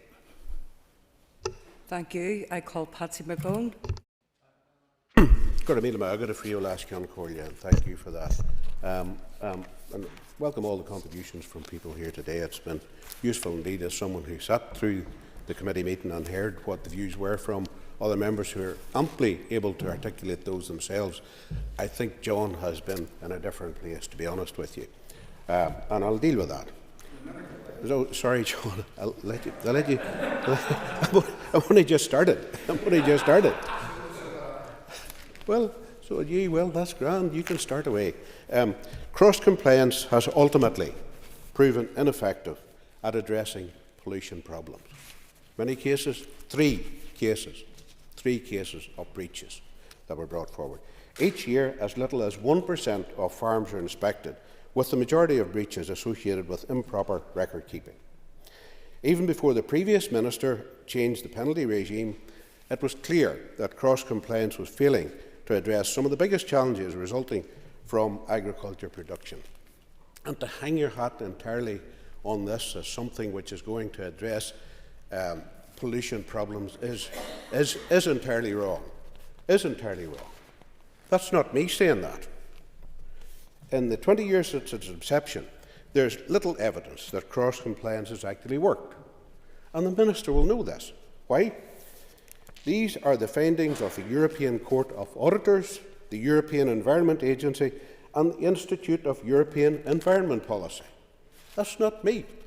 That's the others who have looked at this to see if it actually works or is working. We need a system of farm regulation which helps to uphold environmental health and animal welfare standards, while bringing farmers on a journey to improve compliance. But cross-compliance, as I've already outlined, and that's the experts who have looked at this, is not working. Rather than debate the minutiae of a failed penalty regime that has delivered little for the environment while putting farmers' backs up, we need to move to a new system and to bring forward proposed. In fact, at the committee itself, I was there and sat through this, and those of us who are acquainted with the issues, and the Minister had the opportunity to look at this on a couple of occasions, we suggested, yes, tiered approach to this, where those who are in flagrant breaches of environmental or food standards or animal welfare, that those people be penalised. Yes, there's no doubt about that, absolutely no doubt about it, and that the Department at least look at a tiered approach to this, if they're insistent on continuing with the cross-compliance issue, and that's in the interim. However, there have been issues raised around that people were opposed to these measures and were anti-environmental approach. We have said in here, we have debated it ad nauseam. An independent environmental protection agency, as agreed at New Decade, New Approach. Where we see that? I'll come to you in a moment, John. While the Minister does claim to be making polluters pay, and there's been reference made already by water quality and Lough Neagh, we still have yet to see key plans to clean up our waterways. The River Basin Management Plan, Nutrient Action Plan, both of which are years late. Now, I'm not laying that all at the Minister's door. There were clearly instances where people crashed this Assembly on a number of occasions, and the responsibility lies with them for that. Those are years late. As it stands, the Minister's agriculture portfolio will include a new set of farm sustainability standards but we have yet to see what those look like. We need to get more detail around that. To what extent they will be enforced, on how the department will help improve compliance. And I say this advisedly, Minister, very advisedly. We could learn lessons from what has been implemented in Scotland, where a well-resourced, advice-led approach has improved rates of compliance with farming rules and regulations, with broad-scale support from the farming community, buy-in from the farming community, rather than fiddling with a system that never worked. Sure, yeah, Minister. Thank the member for giving way. And he's quoted Scotland. Does the member not recognise that Northern Ireland is an outlier in relation to the issue we're debating today? The changes which were made without a sitting assembly do not apply in Scotland, nor do they apply in Wales, nor do they apply in any other EU member state. And is it not about time that Northern Ireland got back in line with the way other people are moving in relation to these issues? I hear what the Minister is saying, and I do hope that he was listening, as I was given, with the best will in the world, Minister, advice earlier about these matters. And I thank you for your intervention. For these reasons, sorry, John, you wanted to intervene as well there. Sorry, excuse me. And I am, Principal Deputy Speaker, grateful to the member, and I hope we can clarify the situation. I'm a bit puzzled because we've shared space at Loughney rallies, and I'm puzzled that his colleagues in Belfast City Council just down the road called for, and I quote, and I'm quoting directly from the motion, the Deira Minister to reinstate the previous more stringent penalties to more accurately reflect the environmental harm caused. So I want to know, does he think his colleagues there were wrong? Did he agree with that then? Does he agree with it now? And also, secondly, if he's such a keen advocate of the Independent Environmental Protection Agency, why, when I proposed that in this place as an amendment to the Climate Act, he and his colleagues didn't show up to vote for it? Sorry, I sat numerous hours in this chamber on the Climate Change Act and did, in fact, vote for it. Now, as regards to, back to the point that you raised there about my colleagues in Belfast City Council, that is not incompatible with what was proposed at the committee. What was being proposed at the committee was that those people who are in effect potentially in breach of serious breaches of environmental, food standards or animal welfare, that those people face the breaches and the penalties. And if you don't hear that, I'll repeat it again for you. That is not incompatible with what others are suggesting. Where those who are out of breach on animal welfare, food standards, or indeed environmental issues, that they face the wrath of breaches and penalties associated with that. If members can't get that, that was what was being discussed at the committee. And I've said it twice now. So, in conclusion, it is a flawed system that has failed both farmers and the environment crucially. Instead of propping up ineffective regulations, we need a meaningful, well-resourced approach that ensures compliance, improves environmental outcomes and supports the farming communities in a sustainable way, and one which protects the environment. And I have to say again here, I've said it before in this place, the majority of the farming community are custodians of the environment. They are custodians of the land, which has been with them for generations and handed down to them over the generations. And I wouldn't like to think that anyone in any way is suggesting that all farmers are wrong, that all farmers have breached these standards, and that the message go out from this place that we are down on farmers instead of supporting them and encourage them to adopt new, fresh environmental thinking, environmental standards. Indeed, most of them are already doing this in practice on their land. So, Garamila Mayagad, Frio Lashkan Kolya. I call to Owen Tennyson. Principal Deputy Speaker, and in an uncharacteristic gesture, I'm actually going to give some credit to the DUP for consistency, because the DUP have been honest about their environmental credentials, opposing the Climate Change Act and consistently standing up against environmental and climate action. But what we have heard from other parties in this chamber today is a lesson in rank hypocrisy, though it need not have surprised us, because the Ulster Unionist Party, despite talking about the environment, joined the DUP in railing against the Climate Change Act. It was Sinn Féin who were the architects of the Going for Growth strategy, which has now walked us to the position that we're now in respect of Lough Neagh, and indeed the SDLP delivered sand dredging in the bed of Lough Neagh. No, I think we've heard enough. Thank you from the member. I want to respond to some of the points that have been raised. So, I think what we have heard today is shameful. And actually that hypocrisy and that inertia about the issues affecting our environment is what is eroding trust in these institutions. Because just over a year ago, we had party leaders out there on boats talking about the ecological crisis, the impact on water quality, complaining about their constituents having to drink mouldy water. And yet today, when we have the opportunity to do the bare minimum in legislation, parties fall at the first hurdle. I agree with Mr McGlone when he says the cross-compliance penalties alone will not solve the crisis in Lough Neagh. He is right. But it is a starting point whilst we do the wider review of fines and penalties. The opposition often talk about the fact that they want to see. No, I won't. The member always talks about the need to see legislation on the floor of this Assembly, and then when it comes, his party prays against it. Non-binding motions in Belfast City Council are one thing, but it is this chamber that makes legislation, and I think we need to hear some consistency from parties in terms of their approach on these issues. Mr Butler raised, again, a very important example about a one-off breach which resulted in a cross-compliance penalty. That case would be unaffected by this SR. This is about repeated negligent breaches. Nor does it follow that every breach will carry a severe fine, but it gives the department the ability to look at the severity of the breach and apply a fine appropriately. So, I just think what we've heard today is absolutely outrageous, but I want to pay tribute to those farmers who do comply with regulations, because the vast majority are good custodians of our environment.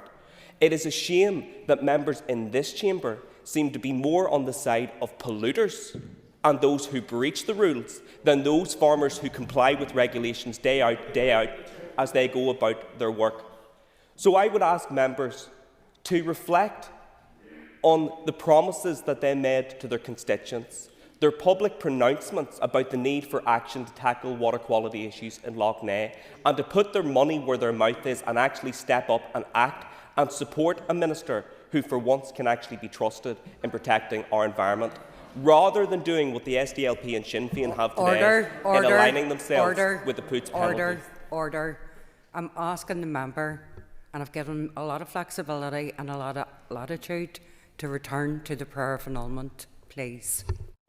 And with respect, Principal Deputy Speaker, I will speak to the prayer of annulment, but this prayer of annulment is about regulation which pertains to water quality and agricultural standards. Yes. And so, these issues are relevant. Excuse me, and with respect, I know what the prayer of annulment is. I'm asking you to return to it. Thank you.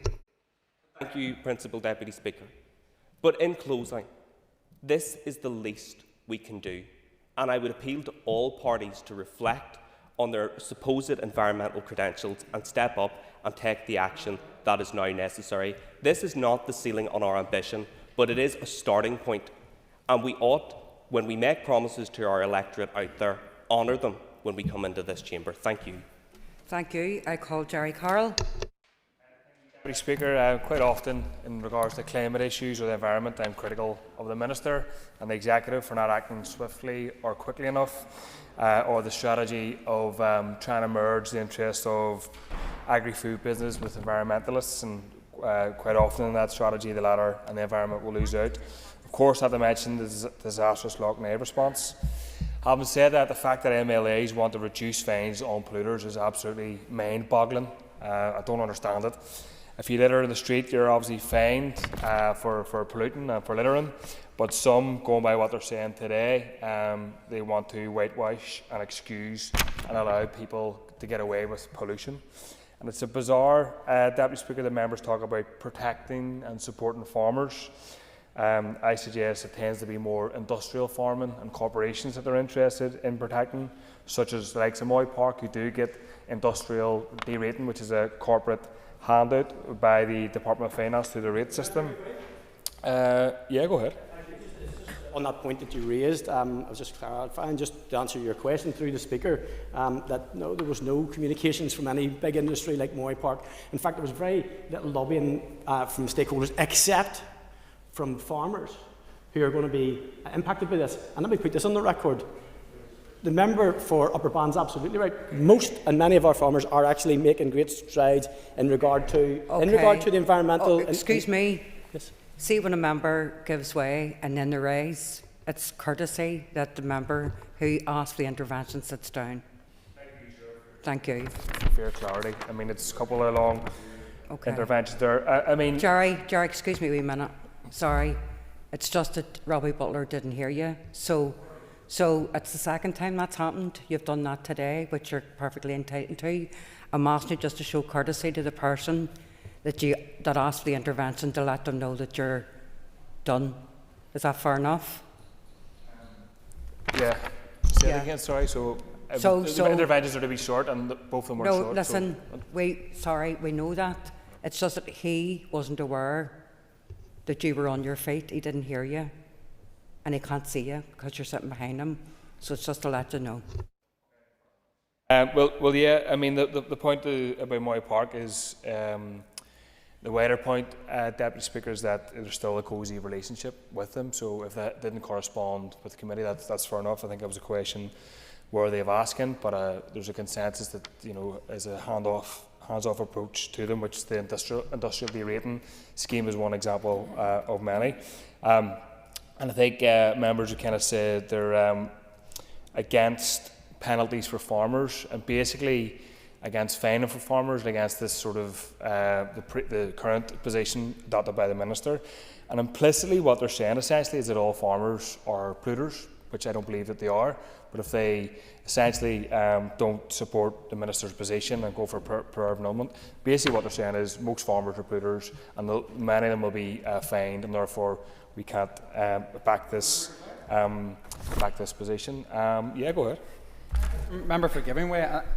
I don't believe it's that simple. I suppose probably from listening to the debate and indeed listening to the evidence, in recent times over 600 cases of cross-compliance were brought and only 3 were in relation to pollution. So it didn't really stack up that the issue of non-compliance was effectively addressing the issue of pollution. And in fact, what it actually proves is that continually what we see now from the Minister, and particularly his colleagues in the Alliance Party, is more farmer bashing rather than trying to work with farmers to ensure that they can play their role for a sustainable environment and also have a viable farming business for the future. Yeah, well, I'm on the committee, and I guess enforcement is part of this, and I'm assuming a lack of an independent EPA is part of that, which I think the party, if I'm right, is opposed to as well. But just to repeat the point that I previously made, if you're saying you're against repeated polluters being fined, then essentially you're saying that you may think that farmers, most of them, are guilty of pollution, which I don't. I've given way. I've been quite flexible, so I'd rather not. Thanks. I think the real polluters are corporate farmers in terms of dumping sewage and waste in the likes of Loughney and elsewhere. I don't believe small farmers are to blame. And I mean, the Minister can speak for themselves in terms of the member for Upper Bann saying they're anti-farmer. I think there's an incorrect attempt to try and pit the interests of small farmers, and many of them are living in poverty, with the interests of the big industrial farmers. And that attempt of some of the protests in the last few weeks here and in Britain was about that, to say that big farmers, big industrial farmers have the same interests as small farmers, when they absolutely don't. So yeah, I rise to speak against this per of annulment, and I think some of these issues should be addressed and added to the debate. Thank you. Thank you. Our next speaker is our Minister for Agriculture, Environment and Rural Affairs, Andrew Moore, to respond to the debate. Thank you. Thank you very much, Madam Principal Deputy Speaker, and I'm grateful for the opportunity to respond to this prayer of annulment today. In responding, I will set out the context to explain why my department has laid the direct payments to farmers cross-compliance amendment regulations Northern Ireland 2024. The cross-compliance regime has been in place since 2005 through the implementation of EU Common Agricultural Policy. Cross-compliance is the set of minimum standards to which all farmers receiving public subsidy should adhere. These cover environmental protection, as well as standards concerning animal health and welfare. The regime helps to protect our precious habitats and waterways and the animal traceability systems, which are so vital for trade, disease control and human health. These standards are not intended to be excessive or onerous and reflect the responsible stewardship shown by the vast majority of our farmers. Where the standards are breached, a financial penalty is applied to the payment received by the farmer concerned. These are not fines, there are penalties applied to public subsidy. The penalties are applied according to a published scale and are dependent on several factors, including the severity or impact of the breach and whether the breach is intentional or negligent. Negligent breaches attract lower penalties than intentional breaches, as the regime accepts that even good farmers make mistakes. Negligent breaches typically attract penalties of 1%, 3% or 5%, depending on the severity of the breach. Where a breach is repeated, the penalty is doubled. Intentional breaches attract penalties of between 15% and 100%, again depending on the severity. Since 2005, EU regulations required Member States to regard repeated negligent breaches of the same requirement as automatically intentional, with higher penalties applying. In 2022, in the absence of a sitting assembly to scrutinise or vote against, my predecessor decided to remove this requirement, and repeated negligent breaches were no longer treated as intentional. Penalties for repeated negligence would effectively be capped at 15%. These changes were made in 2022 in relation to schemes which were nationally funded and extended to all schemes in 2023 following the cessation of EU funding. As Minister, I simply cannot stand over this regime. Farmers who have their penalties capped at 15% have breached the same specific requirement at least 3 times within 3 years. Some of these breaches, including water pollution, are of high-level severity. I do not think it is fair that penalties are reduced for repeated breaches of environmental and animal health standards. I do not think it is fair to the public, nor do I think it is fair to the vast majority of our farmers who play by the rules. I'm happy to give way. The Minister accept that the 15% can relate to many thousands, tens of thousands of pounds for farmers. Never mind his regime. What he wants to do is bring us back to draconian measures from the EEC, from Europe. That is the situation that many, even in his own department, would accept privately. So in relation to this, what I want to do is bring us into line with the rest of the European Union and Scotland and Wales. Cross-compliance has been entirely abolished in England, and they're moving towards a very different setup. That's what I'm trying to do. So we're not an outlier, I'll continue, not an outlier in relation to animal health, traceability or environmental standards. We can't afford to do that. I instructed officials in my department to begin the process of reversing these changes. On the 14th of August 2024, my officials commenced an 8-week focused consultation with 21 key stakeholders, such as the Ulster Farmers Union, Rural Community Network and the Royal Society for the Protection of Birds. The 4 organisations which responded to the consultation supported my intention to reverse the changes. Following this, officials from my department provided an oral briefing to the ERA Committee on the 20th of November 2024. Members expressed some concern on the impact upon farmers who breach environmental or animal welfare and traceability standards. I respectfully disagree. We are all aware of the huge public concern at the condition of our environment, particularly water quality, and health and welfare of animals. I therefore instructed my officials to proceed to make the regulations which took effect on the 1st of January of this year. I believe the regulations before us are an important means of encouraging responsible stewardship, deterring wrongdoing and protecting our environment, when farmers continually disregard the standards required. If you are genuinely serious about wanting to improve water quality, our environment, and, importantly, supporting our critical agri-food industry and farm-to-fork traceability, then you cannot, in all conscience, vote for this motion here today. I'm going to continue. Many talk the talk. You need to walk the walk and join me through the no lobby. I'm happy to give way to the Chair of the ERA Committee. Thank you, Minister, for giving way.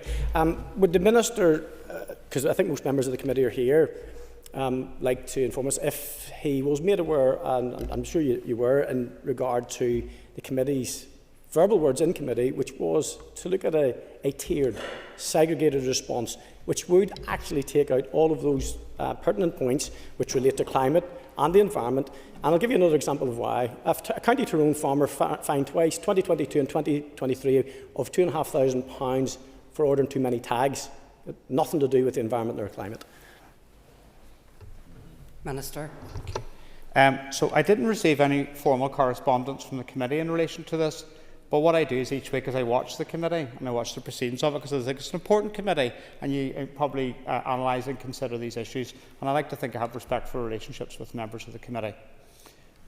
What I got as a gist from that committee is that we should have changed the SR and just focused in terms of environmental and water quality breaches. Can I say that that entirely undervalues the importance of farm-to-fork traceability and animal health and disease? And I am responding to this motion here today despondent and depressed, because I get criticism to say we need to do more in the environment, we need to do more in water quality, we need to support our agri-food industry, we need to give assurance to customers about the fantastic quality of food we have in Northern Ireland. Okay? And I work really hard to do that. And when I present a concrete proposal to the committee and to the Assembly, people scatter. And I'm going to continue. Politics is about leadership and taking difficult decisions. And the Secretary of State's talked about that today. And we need to do that. So when we come to a vote on this, we cannot vote for this prayer of annulment, because it's an abdication of responsibility. Hear, hear. I'm happy to give way to Patrick. Thank you, Minister. Just for the purpose of accuracy of the debate here today, and in fact it's in the minutes of the committee, the key issues that were highlighted at committee were, yes, environmental issues, environmental standards and food standards, and also animal welfare.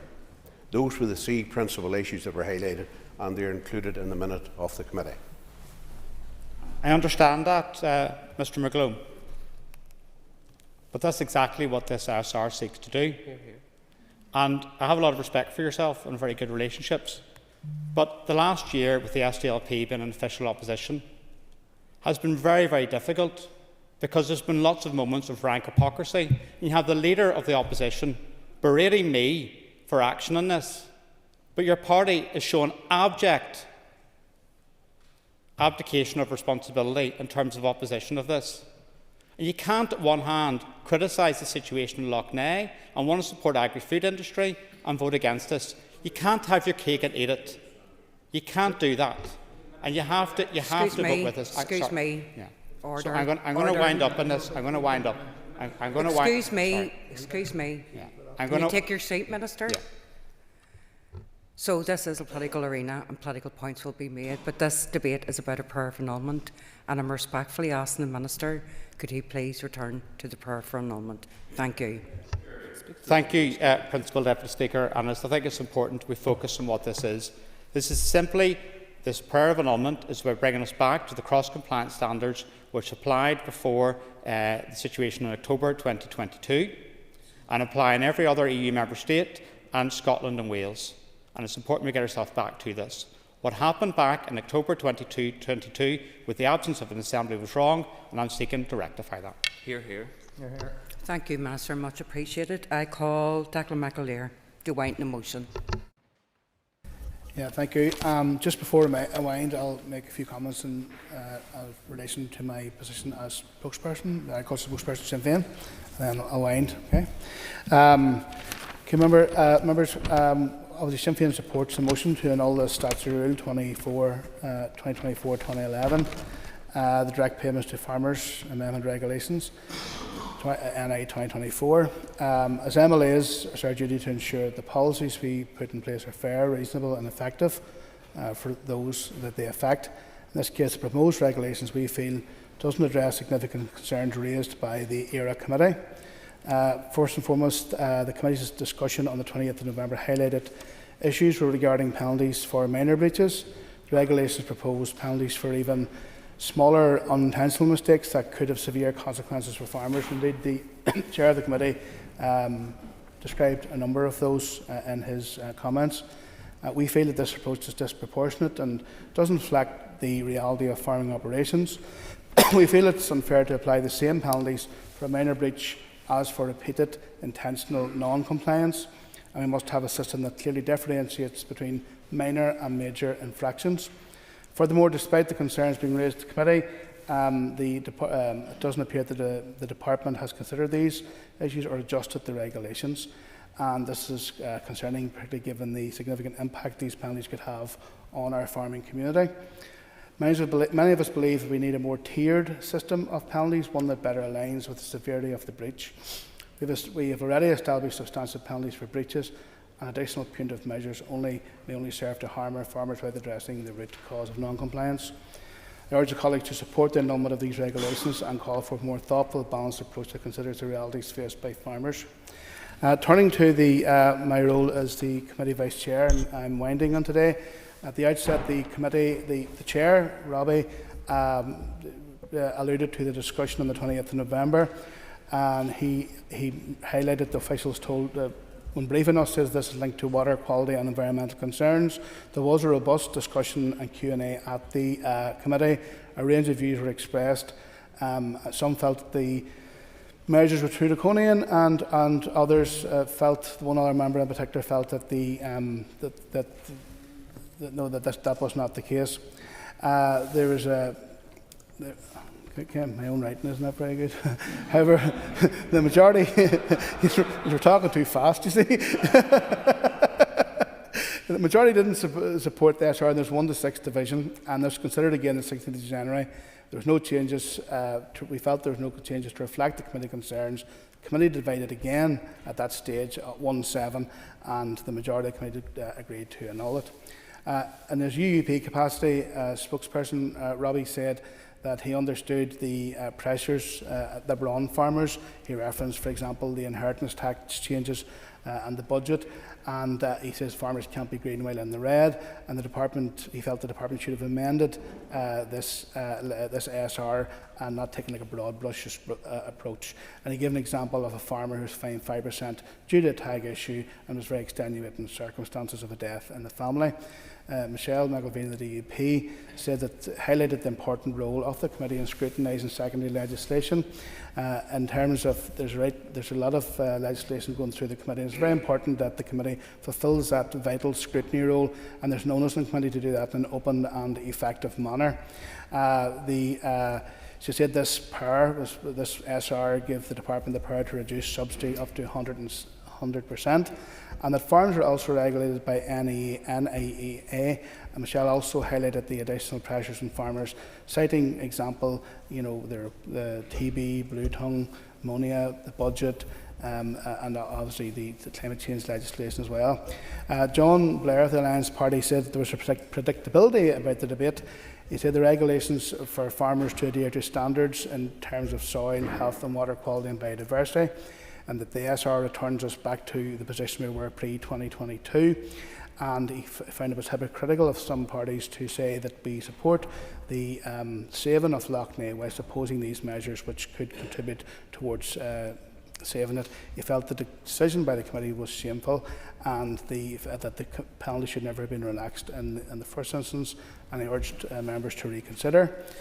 Patsy Malone of the SDLP spoke, and he cited that the cross-compliance system fails. It fails farmers and the environment.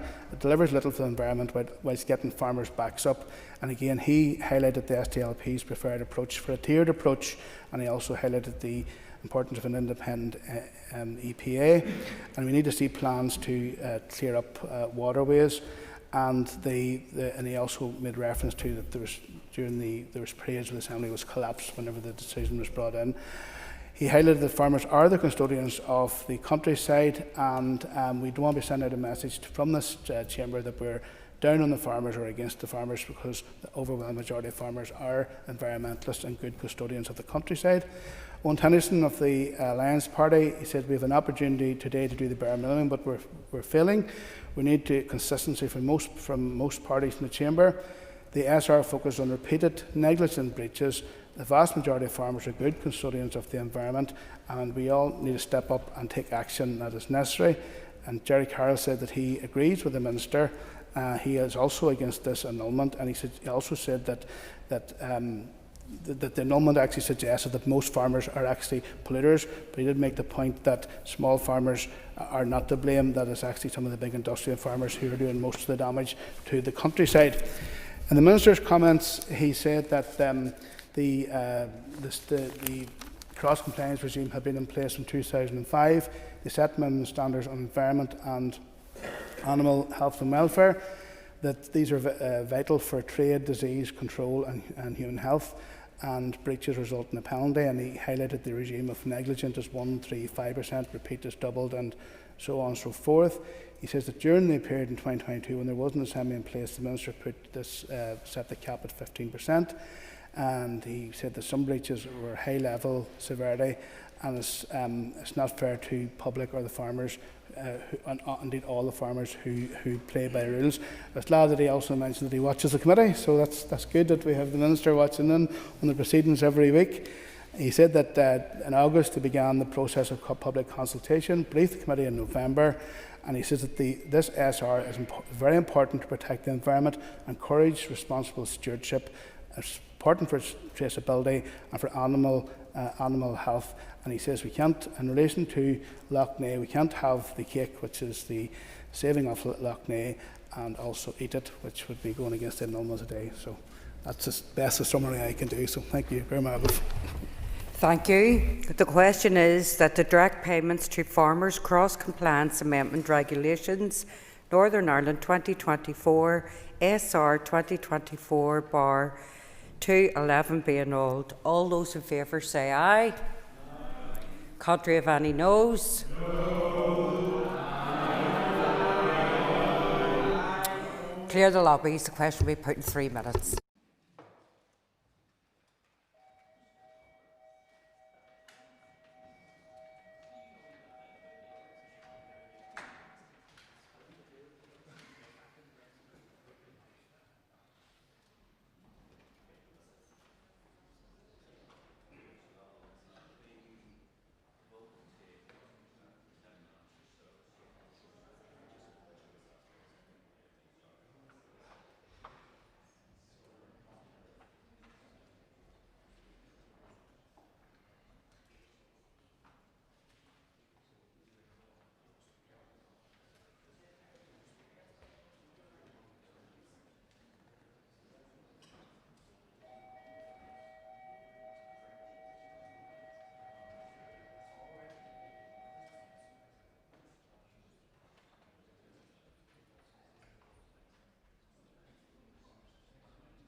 Order, members. Order, members. Order, members.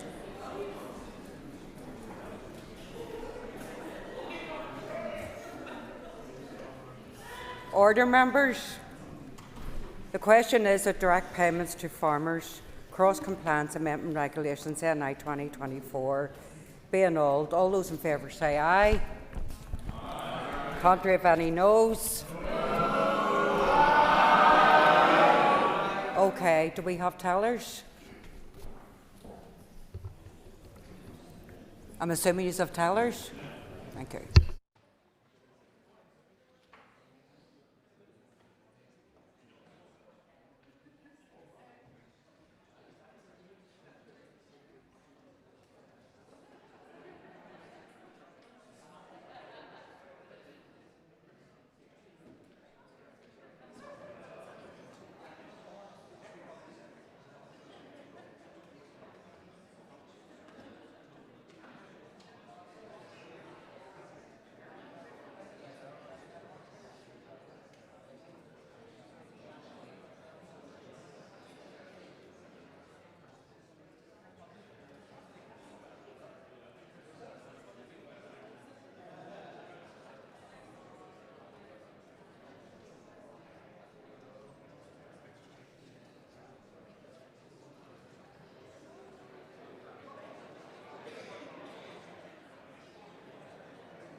Order. Order. Tellers have been appointed as follows. Tellers for the ayes are Michelle McIlvaine and William Irwin. Tellers for the noes are Danny Donnelly and Peter McReynolds. Clear the lobbies. The Assembly will divide. Andrew McMurray. Oh, sorry, Andrew McMurray. Sorry. That's Paul's fault. The Assembly will divide. Ayes to my right, noes to my left.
Secure the doors.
Order, members.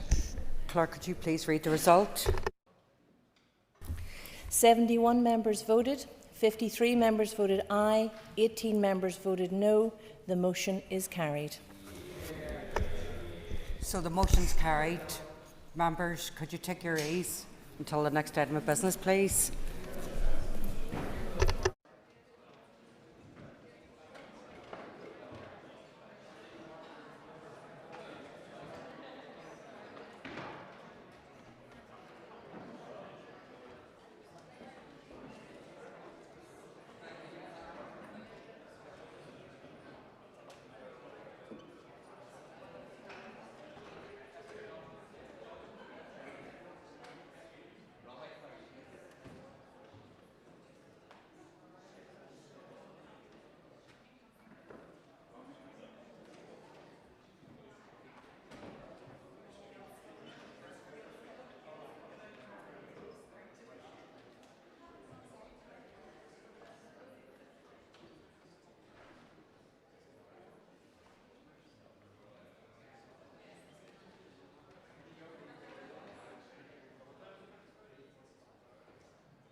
Members, the next item of business is a motion on supporting learning pathways for our young people. Clerk, please read the motion.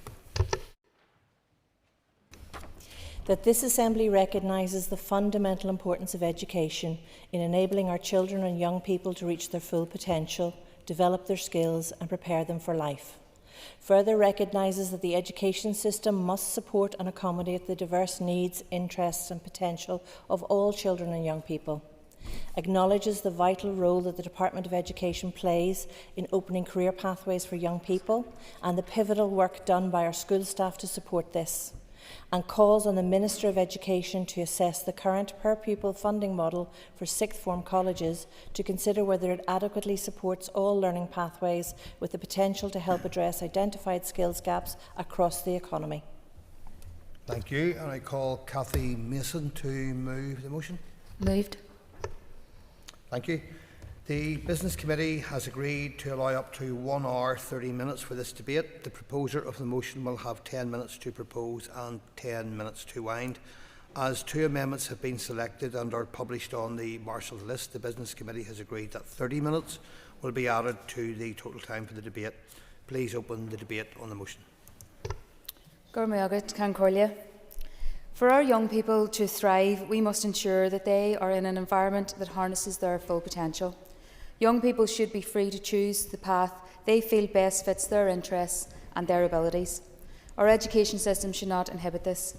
When I speak to school leaders, teachers and principals, it's clear that our current per-pupil funding model is restricting their ability to meet the needs of every one of their pupils. Budget constraints often dictate course offerings rather than courses being offered to meet the needs of students. Schools work incredibly hard to offer a broad and balanced curriculum. Despite pressures facing principals and teachers, they do deserve credit for going above and beyond to develop acute subject choices to deliver the best career pathways for their pupils. However, the lack of flexibility within school budgets forces principals to make rigid decisions that may not have the best interests of pupils at heart. This is disadvantageous to many children who simply cannot access the pathway of their choice due to circumstances beyond their control. The school funding system must be fair, sustainable and centred around the needs of our young people. Let's ensure that every young person has the opportunity to reach their full potential, no matter what path they wish to take. It is important that we enhance cooperation between sixth forms and further education colleges to broaden subject options. The Minister must improve accessibility for all young people to ensure that every student can fulfil their potential, whether they pursue an academic role, a vocational path or a blended pathway. Every child must have the very best opportunities to reach their full educational potential. Young people should be afforded the opportunity to explore a comprehensive and diverse selection of subjects and career paths. I urge all members to support an education system that meets the hopes and aspirations of all of our young people. The school funding system must be fair, sustainable and centred around the needs of our young people. Let's ensure that every young person has the opportunity to reach their full potential, no matter what path it is they wish to take. Thank you. I call Peter Martin to move amendment number 1. Moved. Thank you. You will have 10 minutes to propose and 5 minutes to wind. Please open the debate on amendment number 1. Thank you very much, Mr. Deputy Speaker. Firstly, can I say that I fully welcome this debate and thank the proposers for raising it. As you will note, our amendment accepts over half of the original motion. My colleagues will pick up on that point in later speeches, but I would make an early point that the original motion misses a key aspect that I believe is important when we look at these areas, and that is the role that economy has to play in this. In terms of speaking to some of these key aspects of our amendment, it may be worth laying out how schools are funded and the mechanisms for delivering this, and I know that the member opposite touched on this in her initial speech. Grant-aided schools are funded using the Common Funding Scheme. This is more commonly known as the Common Funding Formula. And this is the Department's mechanism for the allocation of school budgets across the system. This, in effect, distributes a quantum of money Some of the factors it considers are things like overall enrolment and the needs of pupils. In post-primary, which is what we are examining today, it is made up of a whole range of factors, some 17, and it's fairly detailed and complex. The CFF actually distributes the money that sits in what we call the aggregated schools budget. There is also, and I'm sure it'll be talked about today, the age-weighted pupil unit, or APWU, and this factor distributes the most significant portion of what we know as a delegated budget to schools. We also know that using this formula, a sixth form pupil does attract more funding than a year 8 to 10 pupil. So it is naturally follows that schools would want to keep pupils obviously where they can. The original motion, and I'm sure the members opposite will address this in following speeches, I felt a little vague, and I'll just quote a little bit from it, and calls on the Minister of Education to assess the current per pupil funding model for sixth form colleges to consider whether it adequately supports all learning pathways. And when I read that, I wasn't completely clear whether the proposers were actually wanting to see DE funding maybe reduced to incentivise pupils to go to FE, or raised to place more funding into sixth forms within schools, or possibly reconfigured out of education and over to economy, who also holds some responsibility for careers. And equally, and to be fair to them, it might just be that it's suggesting that CFF is revised. And to a degree, what we're talking about here as we look at sixth form centres and their competitors, which is really what they are, is colleges around the country.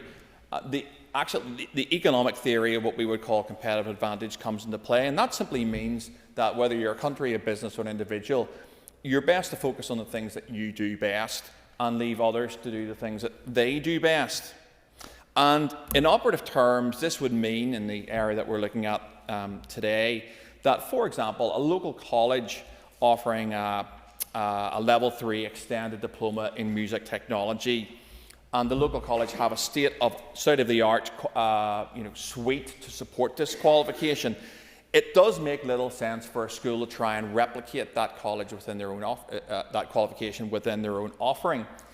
And conversely, sixth forms, if they're offering a wide range of A-levels, and most of them do, then colleges offering the same doesn't make very much sense to me, other than picking up some students who are repeating their A-levels. And I suppose the focus, and to be fair, the Alliance Amendment does actually touch on this quite comprehensively, is that we're probably trying to look at, as we look at how careers are configured and who stays in school and who goes off to college or who goes to work, is a pupil-centred approach, but also that at that age range there is both a range of qualifications that pupils can study, and where they go to, is the best offering that can be provided. And for some students that I accept, that's in schools, and for others, that might be at their local college. However, returning to our amendment, I would simply say that we cannot have a conversation about this debate, and to quote again from the original motion, about career pathways, without having input from the Department for the Economy. And there isn't referenced in the original motion, and I admit I find that just a little surprising. I certainly will to the member opposite.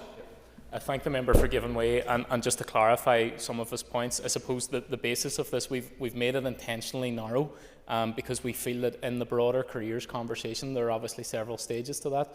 The intention of this is to change the funding model so that this specific element, which lies at the minute with schools, we see that as more of a collaborative approach which needs to happen.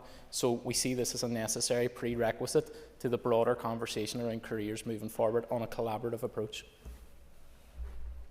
Thank the member opposite for that very useful intervention, and certainly I agree with him that we want the best. I think everyone agrees in this House we want the best for children.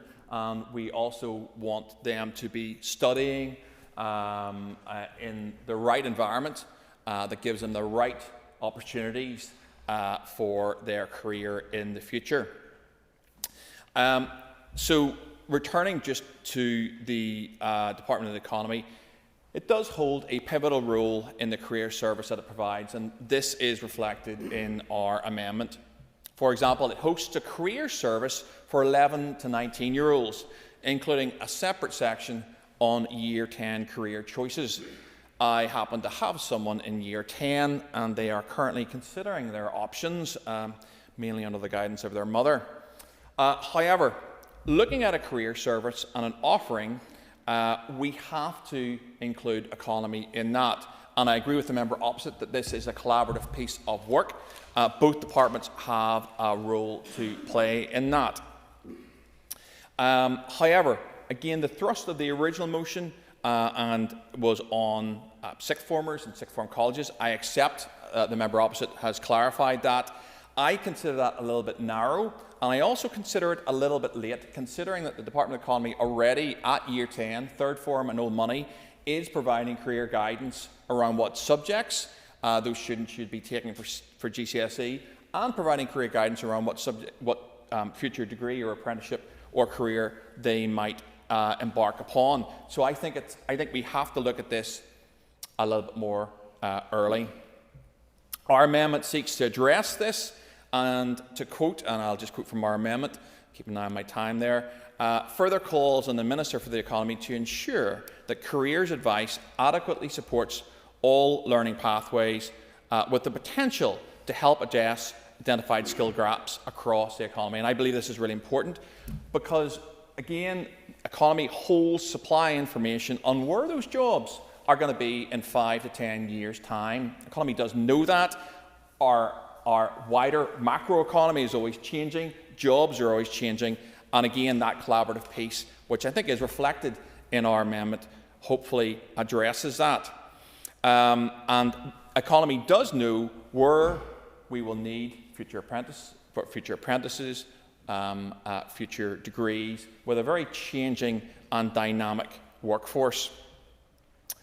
In conclusion, Mr. Deputy Speaker, we are asking for the Minister of Education to assess options to increase peer pupil funding across our education system, as well as to review the operation of the CFF, particularly with regard to sixth form colleges.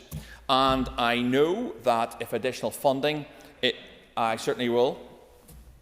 The member for giving way, and I think both the original motion and the DUP amendment do speak to the need to look in some form at the review of how we fund this. But would the member agree that the 14 to 19 framework is also vital in this, that if we don't have that being delivered in terms of, we look back to the Gateway review of that was not very favourable earlier in 2024, if that's not being rolled out, you can fund it as much as you want, but we need the overarching strategy to interlock with that. Members, time is almost. Oh, thank you very much. Look, I concur with the member for the chair of the Education Committee. I think 14 to 19 is very important as well, and certainly I would say that was a very useful inclusion in terms of your own party's amendment. How am I doing? 20 seconds. So if additional funding is provided to the Minister of Education, I think we can look with flexibility at the CFF. I would certainly encourage that. I would support it. I think we want to get maximum money directly into schools, and I would ask that members support our amendment. Thank you, Mr. Deputy Speaker. And done in 20 seconds, Mr. Morton. Thank you. Members, the Business Committee has agreed to meet at 1 p.m. today. I propose, therefore, by leave of the Assembly, to suspend the sitting until 2 p.m. The debate will continue following question time, when the first member called will be Michelle Guy to move amendment number 2. Thank you.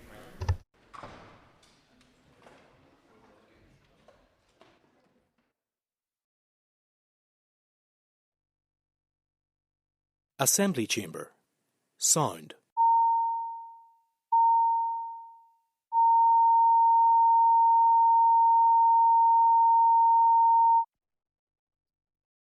Assembly Chamber. Sound.